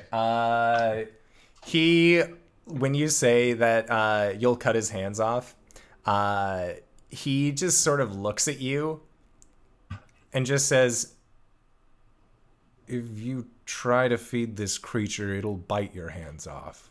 I don't care if you do end up laying an axe on me at this point. I've been through a lot in the last couple days, but I'm just letting you know that's not a beast. This is a wild animal that we need to figure out what to do. And I feel like we as the woodsmen will figure out what to do with it. Do you know where you're going? Do you know what this thing eats? Do you know? Is this a human? yeah. would like to insight check the human. Yeah, sure. Kill and eat this bear. Gwen does We've not already like being talked down to. 15. What are you trying to get a read on? It's like if he's gonna eat it, or like, yeah, he legitimately is more going off of the basis of he watched you guys for the last 30 minutes before this whole thing happened, of Gwen chasing Cybra around with the stick to try and get a good handle on one puppy. He is more looking out for the safety of two small animals with your group, as trying to maneuver with these two younglings would probably be very difficult and very hard. Damn, he got us. Gwen is going to like go from looking very like intimidatingly and hard at him, and then she's just gonna go, all right, we'll decide what we do when we get back to town. And then she's gonna put him in the cart and put the dog in the cart, and then start loading shit in the cart. Okay. We're putting in pretty big trees there. That's all right. It lives in trees. We're going to crush the small creature. No, I mean, he'll obviously I'm not gonna Cyber heal. I'm gonna put it there in a place. I just want them contained for 5 minutes. Yeah, and as you try and get this puppy contained, Cybra, you see eventually she just hops out of the back, and as Blake says, Cybra heal, she just goes over to Blake, and as Owlbear is really just not having it. With you guys making a lot of noise, kind of moving it up, it still doesn't really trust a lot of you guys, considering that it ran towards you in the attempts of escaping from the loud noises that it was encountering, and now it's been picked up and handled quite frequently and just kind of like passed around between multiple people. So it's scared and doesn't really want to be pet or touched. That's fine. I just want it like to not run away. Yeah, so no. I'm just trying to keep it. And at some points you see it like trying to scrabble up the side of the cart, but it doesn't have it's too like top heavy to really get to it, so it'll go onto its back legs like a little bear cub and then just kind of like fall onto its back and just roll a little bit. Like if you've seen, I want to say it's the bear sit. It's the one where like the bear's sitting and they have their hands on their paws and they're just sort of rocking. Like that is what this little owl bear cub is doing. Does it take meat if I give it to it? Make an animal handling check. Can I assist to just get it to follow us? Yeah. Yeah. Animal handling. 16 or a 16. Okay, so 15 or 16? 16 okay. is the highest. So it does end up eating the food that you give it, and as you are feeding it,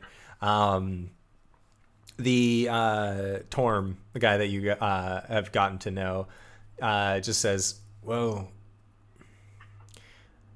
now we've handled it, we've fed it. Has the scent of us all over it, there's really no way that we're going to be able to put this thing back into the wild without it just dying. Oh no. I had no idea about this situation.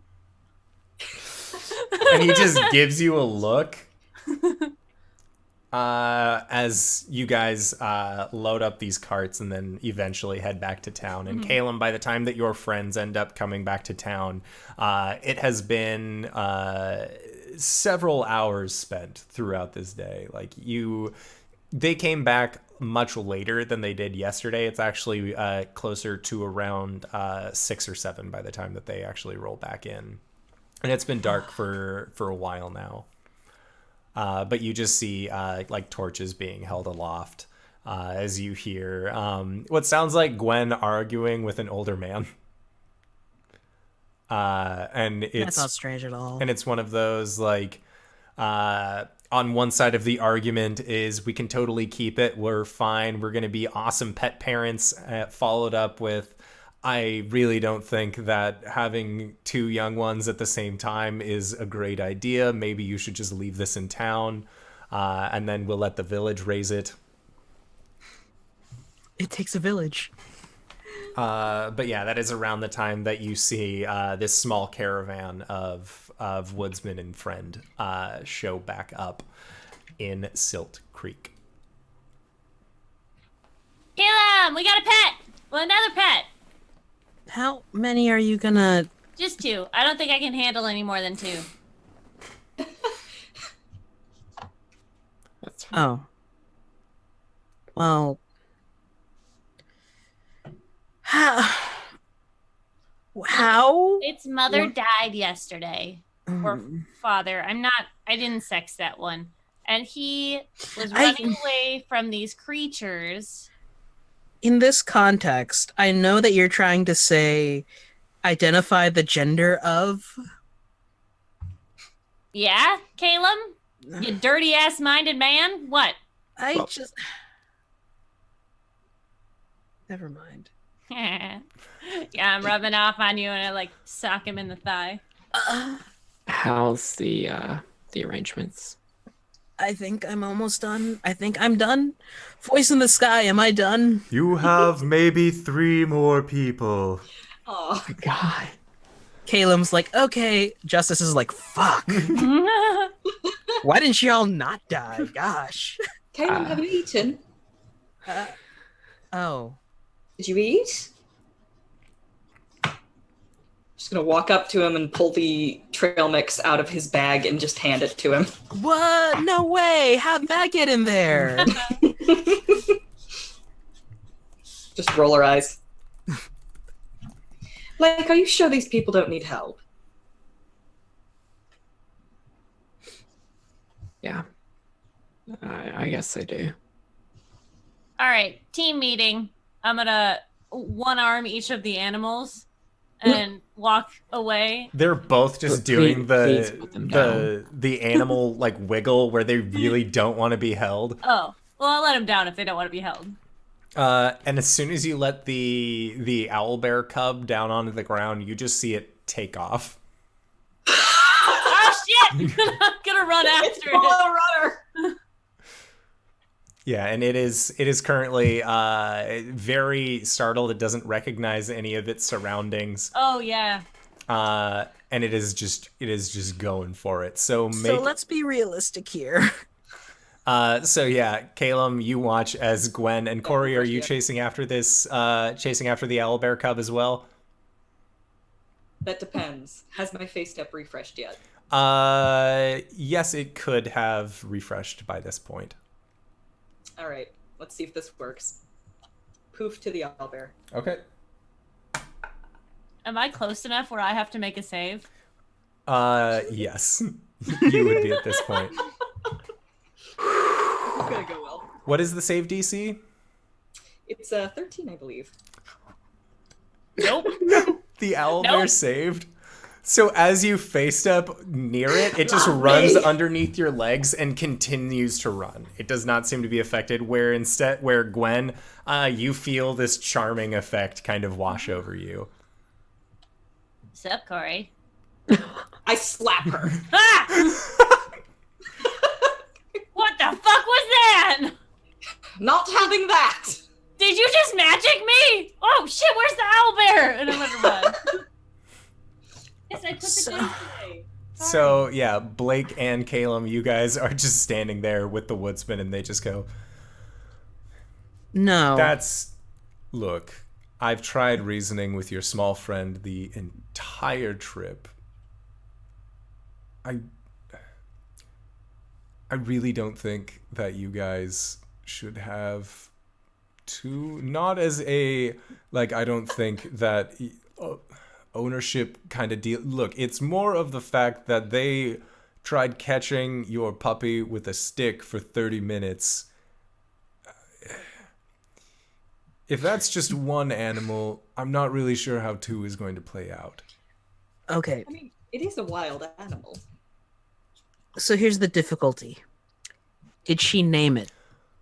She didn't. Oh, okay, so we could probably talk her out Cori of it. did. Yeah, and Cori, you can be walking back or joining Gwen in the search for the owlbear cub. What? Cybra. Yep, Cybra just comes up to you, Blake. Go to Cori. She'll go over to Cori. Oh, that's neat. When did she learn that? I don't know, but apparently she knows all of our names now. Oh. Apparently Cori can talk to animals, so maybe she taught him something. Heard something. Well, that's fair. I don't know. I mean, we do talk sometimes. Uh, But just because we talk doesn't mean she has to listen. Cori, Yes. maybe Cybra can help you find the owlbear if it went too far. Okay. Um, I do believe it'll be back. If it's become dependent on us for food, it'll be in the town. I don't think anything dependent would have bolted, you know?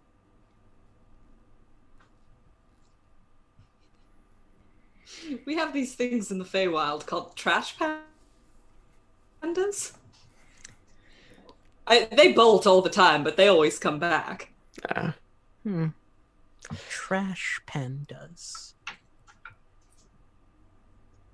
Is it like an owlbear where it's like a mixture of the trash and the panda? Because that What seems the fuck is absolutely an terrifying.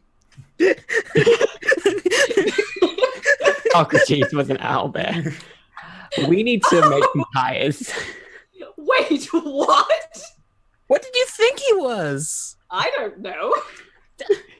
I've just learned not to ask questions. Everybody keeps looking at me like I'm crazy. I look at her like she's crazy. Yeah. What's that? I mean, there's a lot of freaky things on the material plane. So I know. Yeah, and the woodsmen have kind of maneuvered off with all of the wood, and you guys know that they said that they would take Old Bess to the stables for you guys to set her off. And then Gwen, make a survival check as you are just running through this town, trying to find head or tail of this owl bear cub. Got it. Survival. Don't. Oh, okay. Well, that was an 11 before it got tailed. Survival is 13. Okay. So yeah, with your 13, you end up finding little bear tracks that just sort of seem to be like running much in the way a Family Circus comic is often drawn, where it shows like the pattern that Jeffrey's going all throughout the town. You were just tracking it until you end up seeing it just kind of like trotting forward, not really knowing where it's going, but it looks like it is heading towards the siding of a bungalow. Okay, I'm going to uru at it. I'm going to try to emulate the sounds that it was making. Okay. Uru! Uru! Okay, make an animal handling check. Roo, Becky. Roo. Uru! We killed RJ. 19! Okay. So yeah, as you are making these aru noises at it, you see it kind of turn its head and then trip over its legs as it actually tumbles forward. And you see it slide underneath this bungalow with its two back feet sticking out. And you hear an exclamation. Don't make any loud noises! Of two I yell. voices, of two just kind of shocked voices. And then you see the legs kind of like peter in on the inside as they crawl deeper into the bungalow. And as you get closer, right as you're about to reach this door, the door actually opens and you can see that it is JD Hammerfell with this large owl bear cub kind of like nestled into her arms. And she has a leather bracelet around her wrist. And Tavrel was actually there with her in this bungalow. Oh my god. I am so sorry. He got away from me.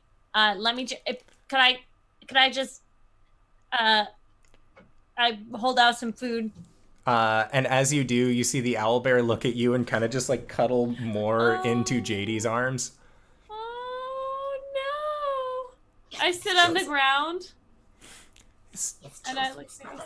Is everything all right? I don't really. I think I scared her. I am. He does look awfully frightened. Is this are you just picking up animals as you go? His parent was killed yesterday in the woods and we found him today, so we have to do something.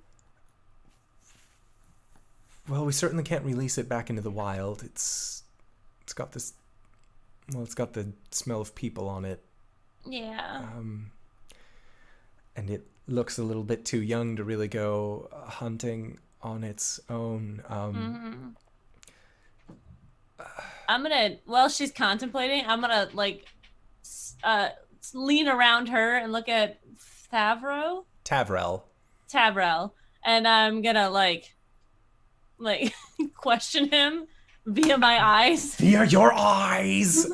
And he doesn't seem to really pick up on your questioning with your eyes, as he is just sort of like, he looks at that and he looks back at you and just mouths, "Owlbear." What? It's really cute, but what? And JD is just kind of like scratching at this owlbear's upper chest tuft, as you see its head kind of like crook into her arm. Gwen's gonna assess the situation and assume anything, and she's just gonna kind of stand up and be like, I think that I have scared this. I am a little too intense for this owlbear, and I was just worried that it was gonna run back to the woods and die because it can't hunt and it can't do all this stuff, but it seems to like you, and you know, owlbears need a mommy and a daddy. I assume. Looks at you and she says, "Well, oftentimes the mates usually just will pair off the once, and then, you know, the male owlbear will go back off to." I think I know what you're saying.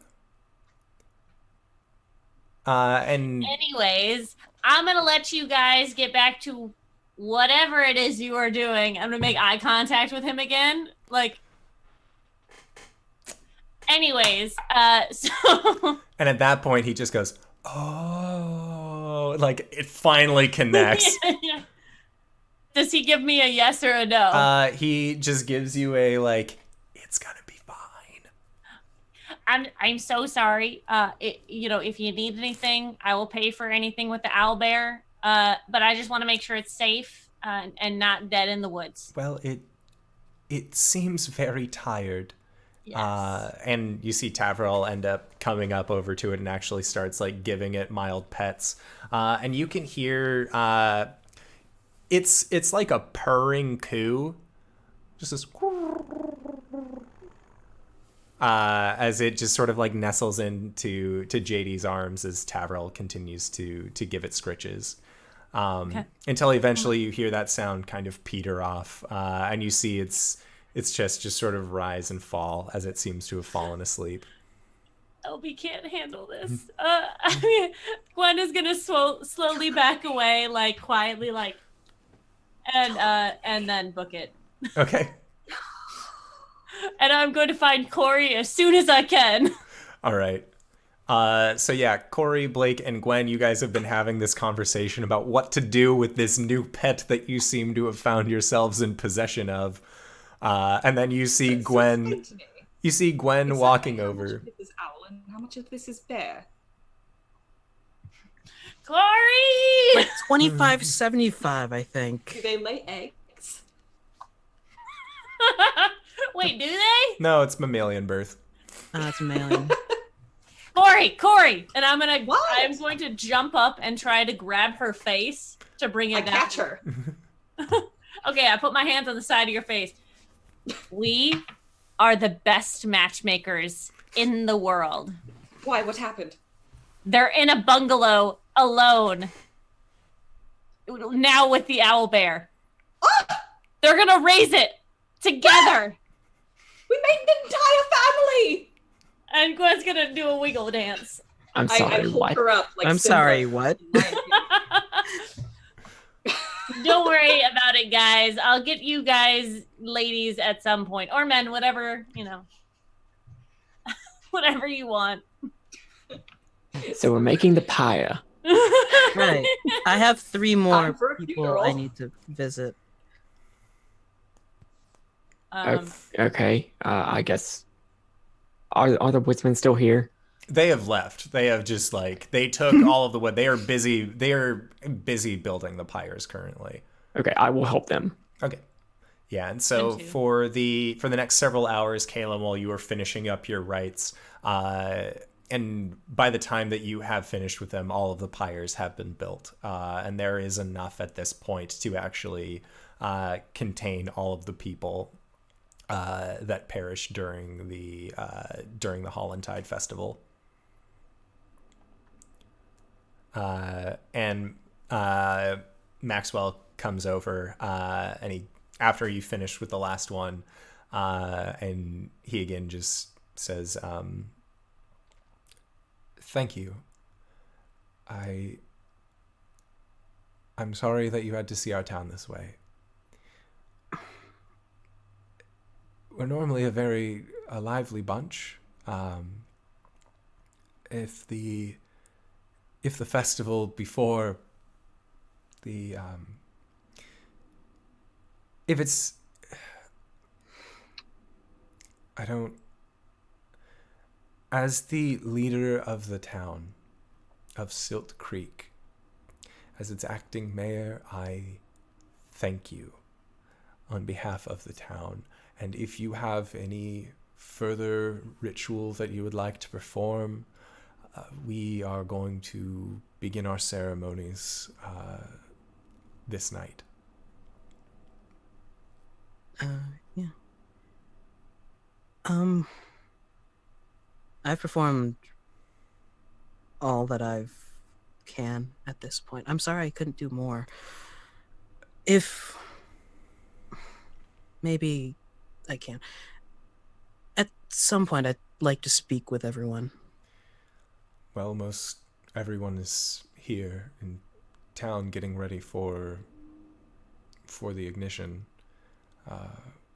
If you would like to take the stage, I can call everyone together. Okay. Yeah, and so he'll leave you, and over the next 15-20 minutes, he goes around and talks to all of the different people, kind of leading them up towards the stage.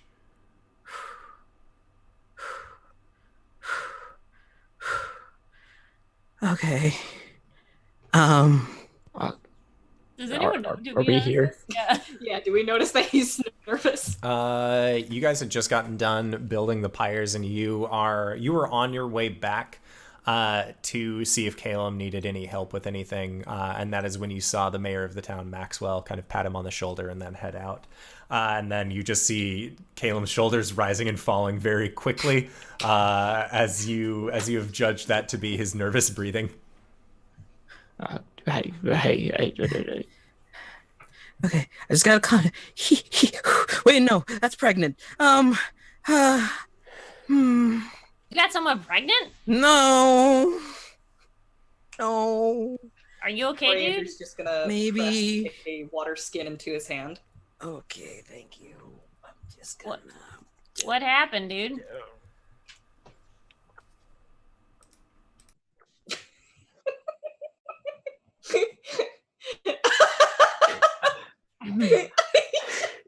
Sure, For those podcast listeners. he's really putting it away now, isn't he? For those podcast listeners, Oh god, that was wineskin! No, it was yeah, water for those skin. podcast listeners, RJ just drained an entire bottle of water, just in a single go. Are you okay? No. Did someone hurt you? Oh. Fine, I think. This is my first time publicly speaking to anyone. What? Yeah, You talk to us all the time. No, I mean like a bigger crowd, like that, and he like motions towards like the people gathering. Yeah, and you can see that at this point a good 20-25 people have gathered, and it seems like more people are actually coming to this town square. Oh. You know, I was in the moment and I was like, can I do more to help? I have some words. And this happened. Blake. Comforting words. Go. Uh, Talk him up. You've trained for this. no, I haven't. Okay, all right. Okay. Coriana, like, she's gonna kindle light. Okay. Pushes between Blake and Gwen. She comes up to Caelum and she's gonna sit him down. Are you okay? Do you need to? Do you want to go through with this?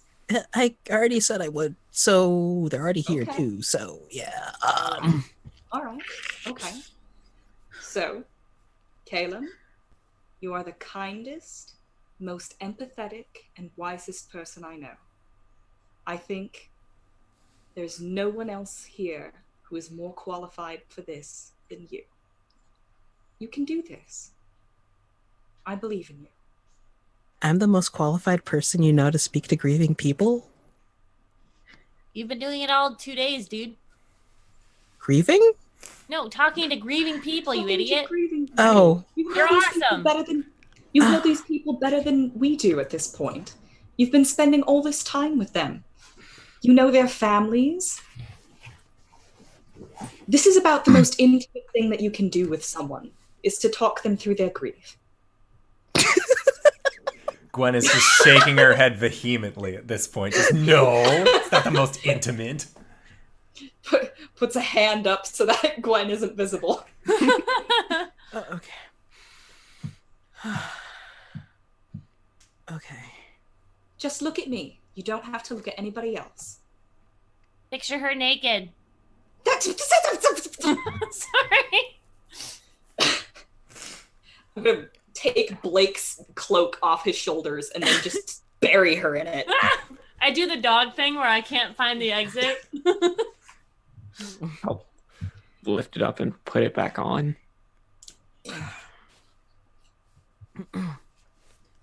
Okay.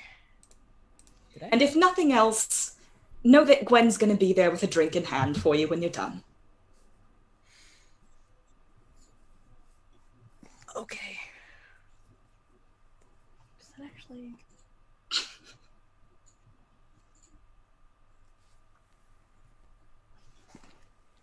Okay.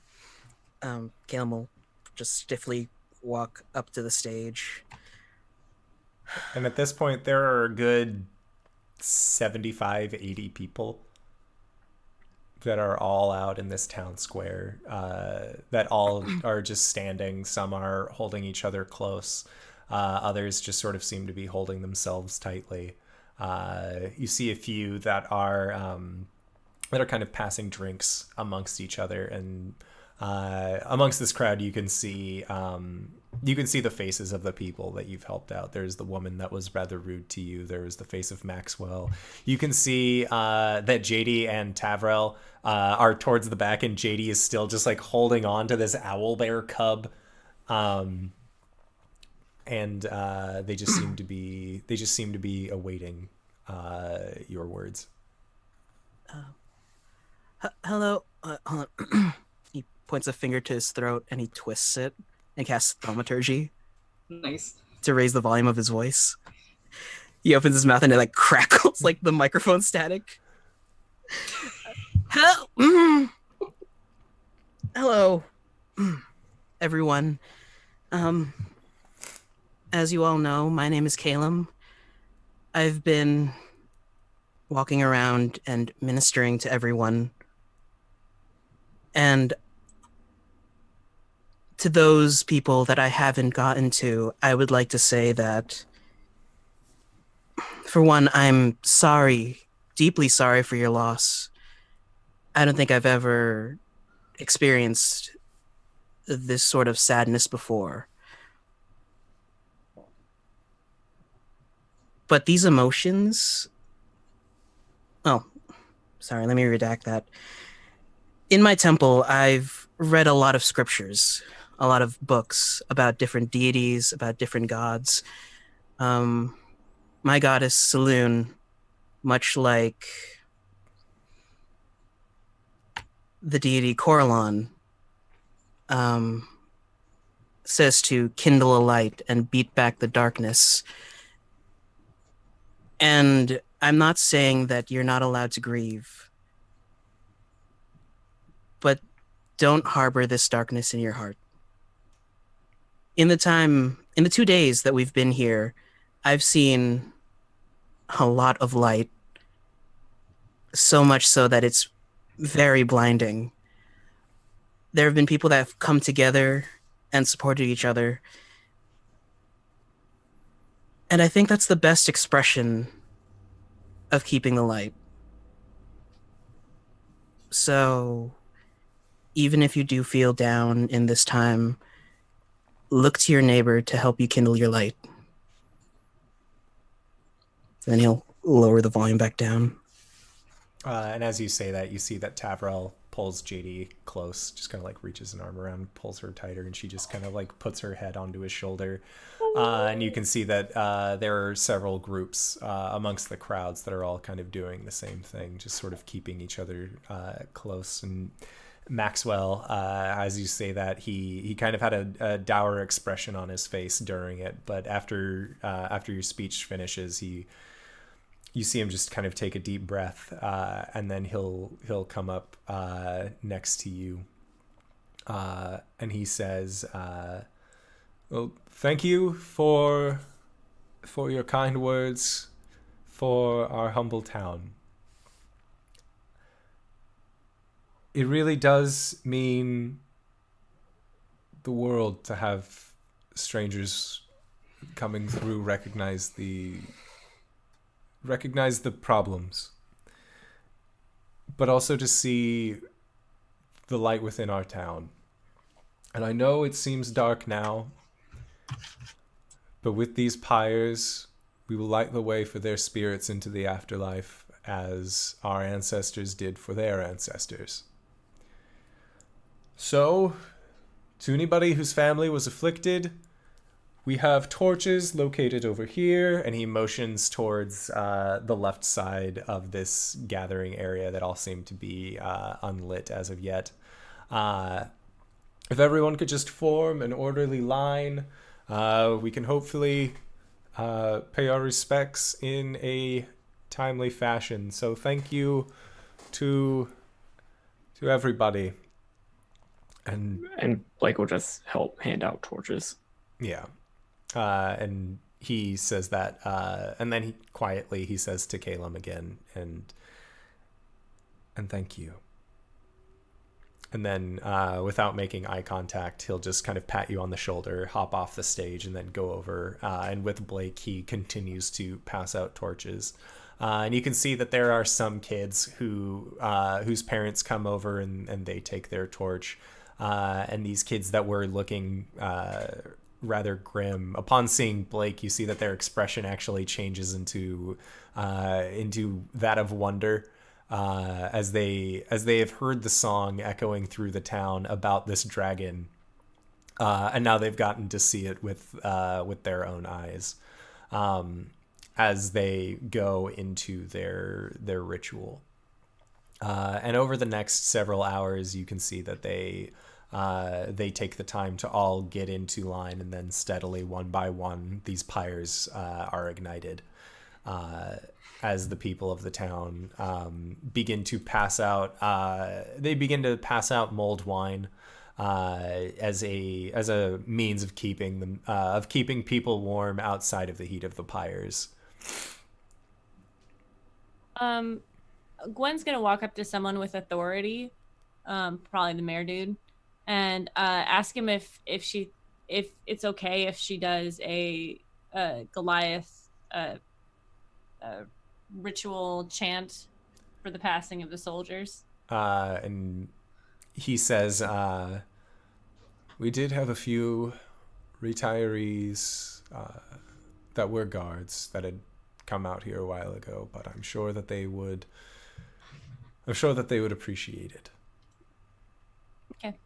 She's gonna go somewhere where like there's a lot of, maybe like in the middle of all the pyres, like if they made them in a circle, or like in front of them. Yeah. And she's gonna start doing the tribal stomping and chanting, like the haka, the New Zealand chants. The Maori chants. Yeah. Okay. And just to make herself feel better and kind of go with her own tradition. Okay.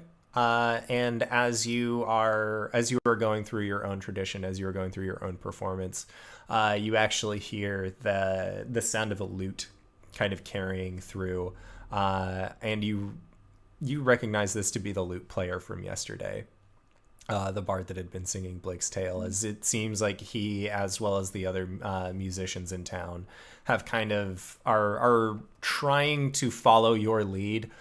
This is a very foreign cadence to them, but they are still doing their best to really give you the backing that they feel like you deserve.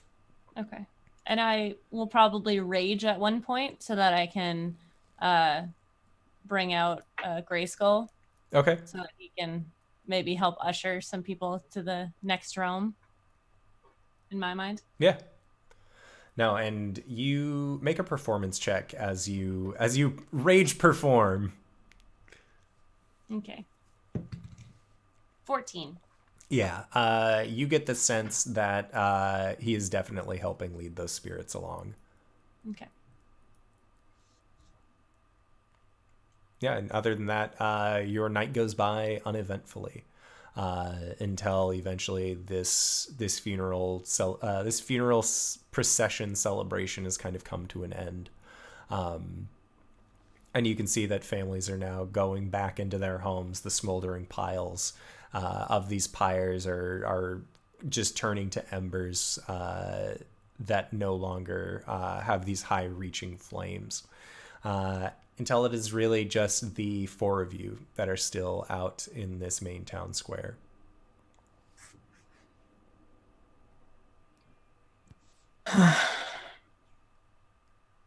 So, now what? Do we stay and help, or do we GTFO? That means get the fuck out. In case anyone... I think we've done all we can here. I mean, we could kill some bugs, but... Oh, he doesn't know. There are these yeah. giant buggy creatures in the woods. What'd they call them? I don't think they called them anything. Oh, okay.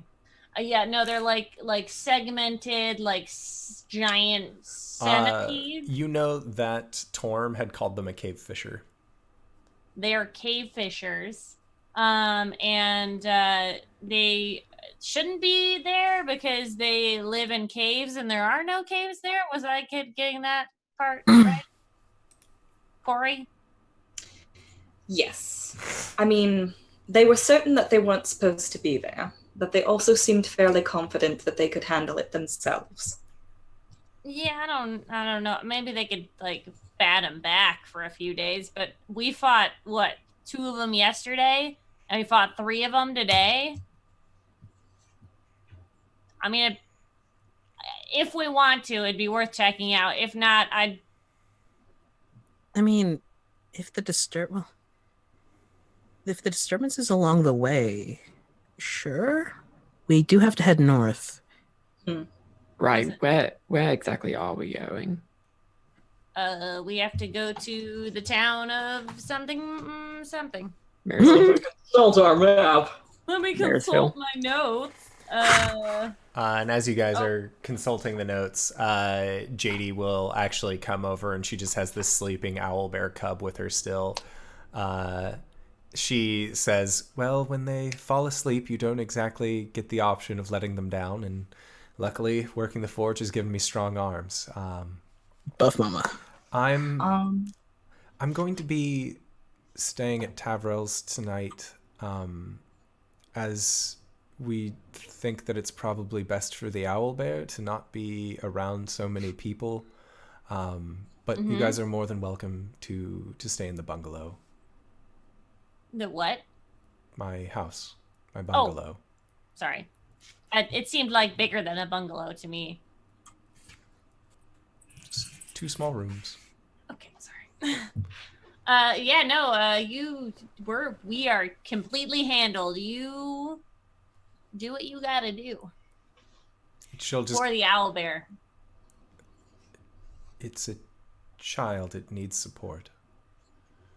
Yes. And then she'll just kind of thank you guys again for what you've done for the town, and then she will begin wandering off. As you can see that just this owlbear cub's head is just kind of on her shoulder. I'm gonna punch Cori's legs. We did it! Swat at you at the same time. With the same excitement. I look up at Blake. Girls. Emotions. We have to go to what was it? Marsville? Marsville? Marysville. Marysville. That's not how you spell Marysville. In my head, whatever's upsetting the ecology of, well, the cave fishers, whatever's driving them out might be bigger and badder than what, well, from what you guys described, cave fishers, what we can handle right now. What are you saying? It's definitely more than what they can handle. Right.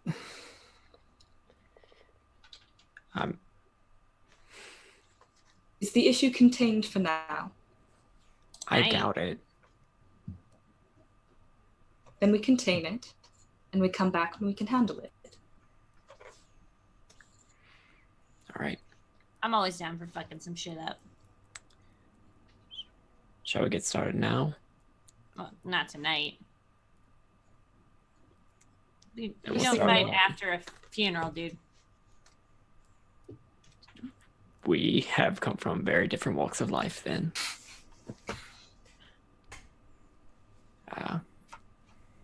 Yeah.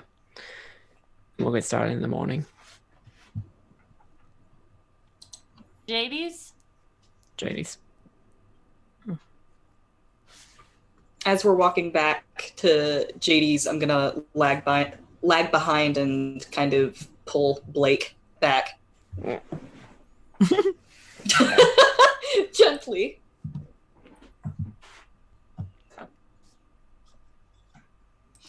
So, if there ever comes a time when I'm not around anymore, but what I'm trying to say is, can you make me a promise? Depends on what the promise is and why you won't be around anymore.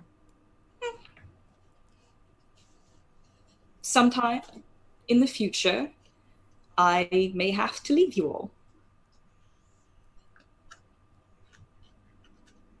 I have responsibilities in the Feywild. Okay. And she's gonna kind of just put her arms, trying to warm her arms against the winter cold. I will give my cloak.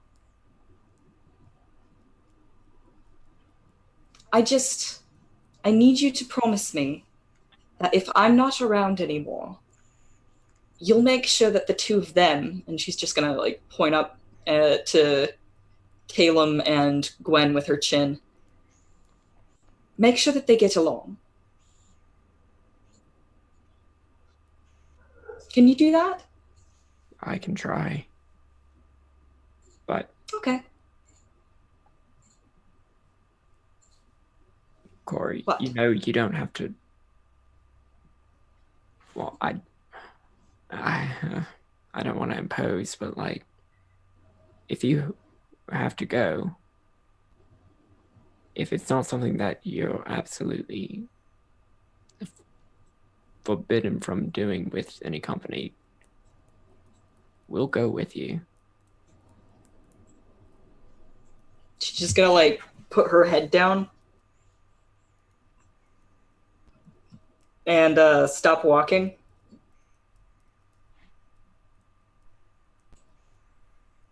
You don't have to do that. I promise that I will do my best to make sure that we all get along. And her hair is starting to turn white when she looks up and kind of flicks it back and smiles, and you can see tears flowing down her face, and she's like, "Thank you. I appreciate that."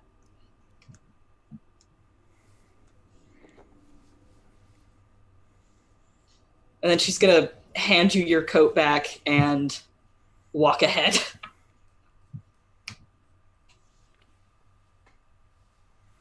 I feel like there's a lot going on that I don't know about.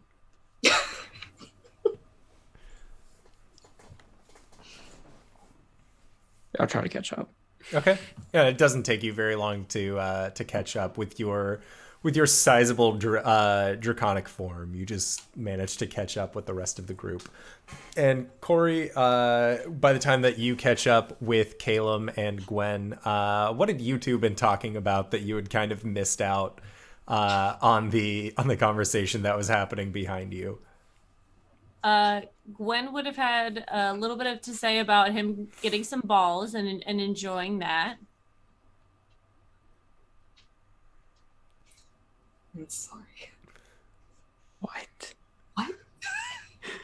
Yeah, you got up there, you did your shit, you told them what was up. Oh. When did I get sexed? What? So yeah, you guys are having this conversation where Gwen is congratulating you. During the entire convo, Caelum has been like staring at a part of her head where there's like a leaf sticking out of it. It's like, okay. Ah, it's part of Cori. Ah. No, but seriously, I'm proud of you, Caelum. Thanks. When I met you, you're not like that.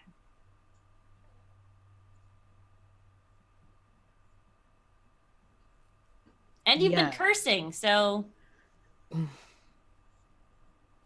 I blame you. Me too. But I don't think gods really care about that stuff. Do they? I think there's like a deity for like everything at this point. I mean, probably, but I don't think Saloon or the Raven chick cares about that stuff. Let's not talk about that. All right. What do you want to do tonight? Sleep. Maybe eat something. Hey, do you like Cori as more than a friend? He's there 1 second and then Shit. Do you just Where did he Raven go? Queen's blessing on out of there? just Raven Queen blessings. Probably appears that next Cori? to someone. Whoa. What did Cori say? What was that about, Cori? You say something about me? I just think you're very pretty. Oh, thank you. Mm-hmm. I put a leaf in her hair. I can just picture Cori like just leaving as many as she can before I notice. Like every once in a while, just putting one in. Gwen never noticed. Hi. What's up? Sorry, I was hiing to Caelum. Oh. Oh, Yeah, and Blake, when It just you've traded seen elves. this happen before, But yeah, the elves have basically traded positions, and when Caelum comes back, he has this Hoplite's Blessing, where he has like the shadowed armor, his eyes are just kind of glowing red, and that lasts for all of 6 seconds before it eventually just kind of fades away. Hi. That's still really concerning. Yeah, that's never happened before. Are you feeling all right whenever you do that? There's no... Yes. I feel fine. It never lasts more than 6 seconds.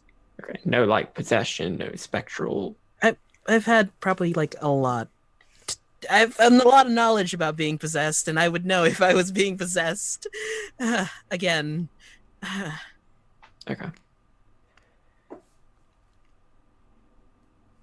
I really want some tea. Can we make some tea? Let's make some tea. I think I still have some leftover chrysanthemum. Yeah, and you guys make your way back to JD's, back to her place. And inside, from the night prior where she had made tea, where all of the fixings are. And you know that there are enough cups for you. There are enough cups for 3 people, but one of you kind of has to make do with a vase or pull out your own cup if you have it. But yeah, you guys can enjoy a night of tea as Cybra is just kind of crawled up into a corner and she just seems to nestle herself in there for sleep. I'll just go through my spell book. I want to meditate. Okay. After a little bit of silence, I'm going to look over at Cori and like sip my drink right here, and I'm gonna say, it's kind of like we're a family. You know you're not wrong. I kind of like it. I do too. I think that is where we will call it. So do you think they'll have sex tonight, or do you think they'll wait? There's like a flash of light, and Caelum just goes, "Oh fuck!" Oh my god.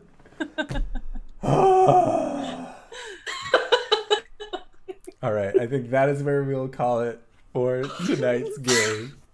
So I wanted to say thank you to everybody who has come by and shown your support through all of this. I greatly enjoy our Monday night campaigns because we get to do ridiculous shit like this every week. And now you guys have finally finished all of your business in Silt Creek. To anybody who is stopping by and curious, we do actually have an after show, but that after show is available to patrons only. So if you are interested in listening to said after show, asking us questions through the Discord that we have, feel free to come on by. I'm going to be posting the link in the chat below. And then you can listen to that after show when it comes out, hopefully tomorrow, if I get everything done and edited. So, come on back tomorrow as we go through our Waterdeep game. But let's get some sign-offs in here. So, RJ, where can we find you? What do you do? Hey everybody, I am RJustice here on the show. Well, RJ on the show, RJustice282 everywhere else on the internet. You can catch me at Twitter and Twitch at those handles, and on the Tuesday night show as Hubris. Yes. And LB, where can we find you? What do you do? Thanks for not missing me this time. Yep, you're in a better place than the layout, and I'm not as tired. I'm LBHackEmUp. You can find me here Monday and Tuesday nights playing.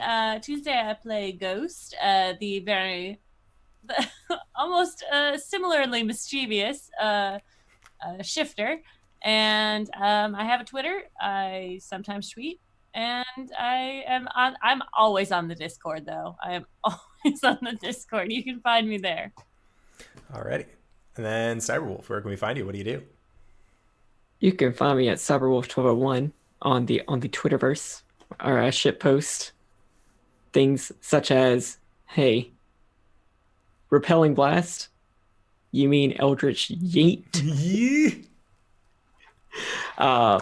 And other various things related to D&D and Critical Role, and just whatever I'm doing in the week. Like whenever I go live on twitch.tv/cyberwolf1201, where I play video games badly and talk about the lore. Right now we're going through Pokemon Let's Go Eevee. The Mohawk Am is I so wrong? cute. Oh my god. Oh, I love him. And play other video games. I have a YouTube there or a YouTube that you can follow through that description panel. I don't know, it's somewhere there, where I post the archives of that, and I also post the podcast that Kyle with an N and I do. Let's Talk About It, where we get drunk and do parkour and talk about it. And as far as other RPG related stuff, Saturdays you can find me on Pro Star's channel, where I play Isabel, the half-elf celestial warlock, and who just spoilered, which, check that out. You can also not find me currently on twitch.tv/open4adventure, even though I help out behind the scenes with that. They're doing some really cool stuff. You should check them out. That's all I got. Yeah. And Danae, where can we find you? What do you do? I'm Danae Keener. You can find me at DanaeKeener.com. It goes to my art blog because I do art related to D&D, and you can go there and see all of the doodles that I do for this show. And you can also commission me if that's what you'd like to do. Get in your Christmas commissions soon, because slots are going to fill up quick as soon as I open them. So, DanaeKeener.com. Yeah. And if you guys are interested in saying hello at PAX Unplugged, I am going to be there. Danae is going to be there. RJ is going to be there. And then next year we're going to try and get Cyber and LB out there as well. So that way we can try and do a live game, maybe.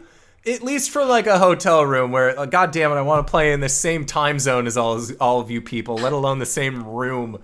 It would make things so much better. But that is it for tonight's wonderful show. So we will be back tomorrow with more shenanigans. So we'll see you guys then. All right, everybody. Bye-bye. Bye. Bye.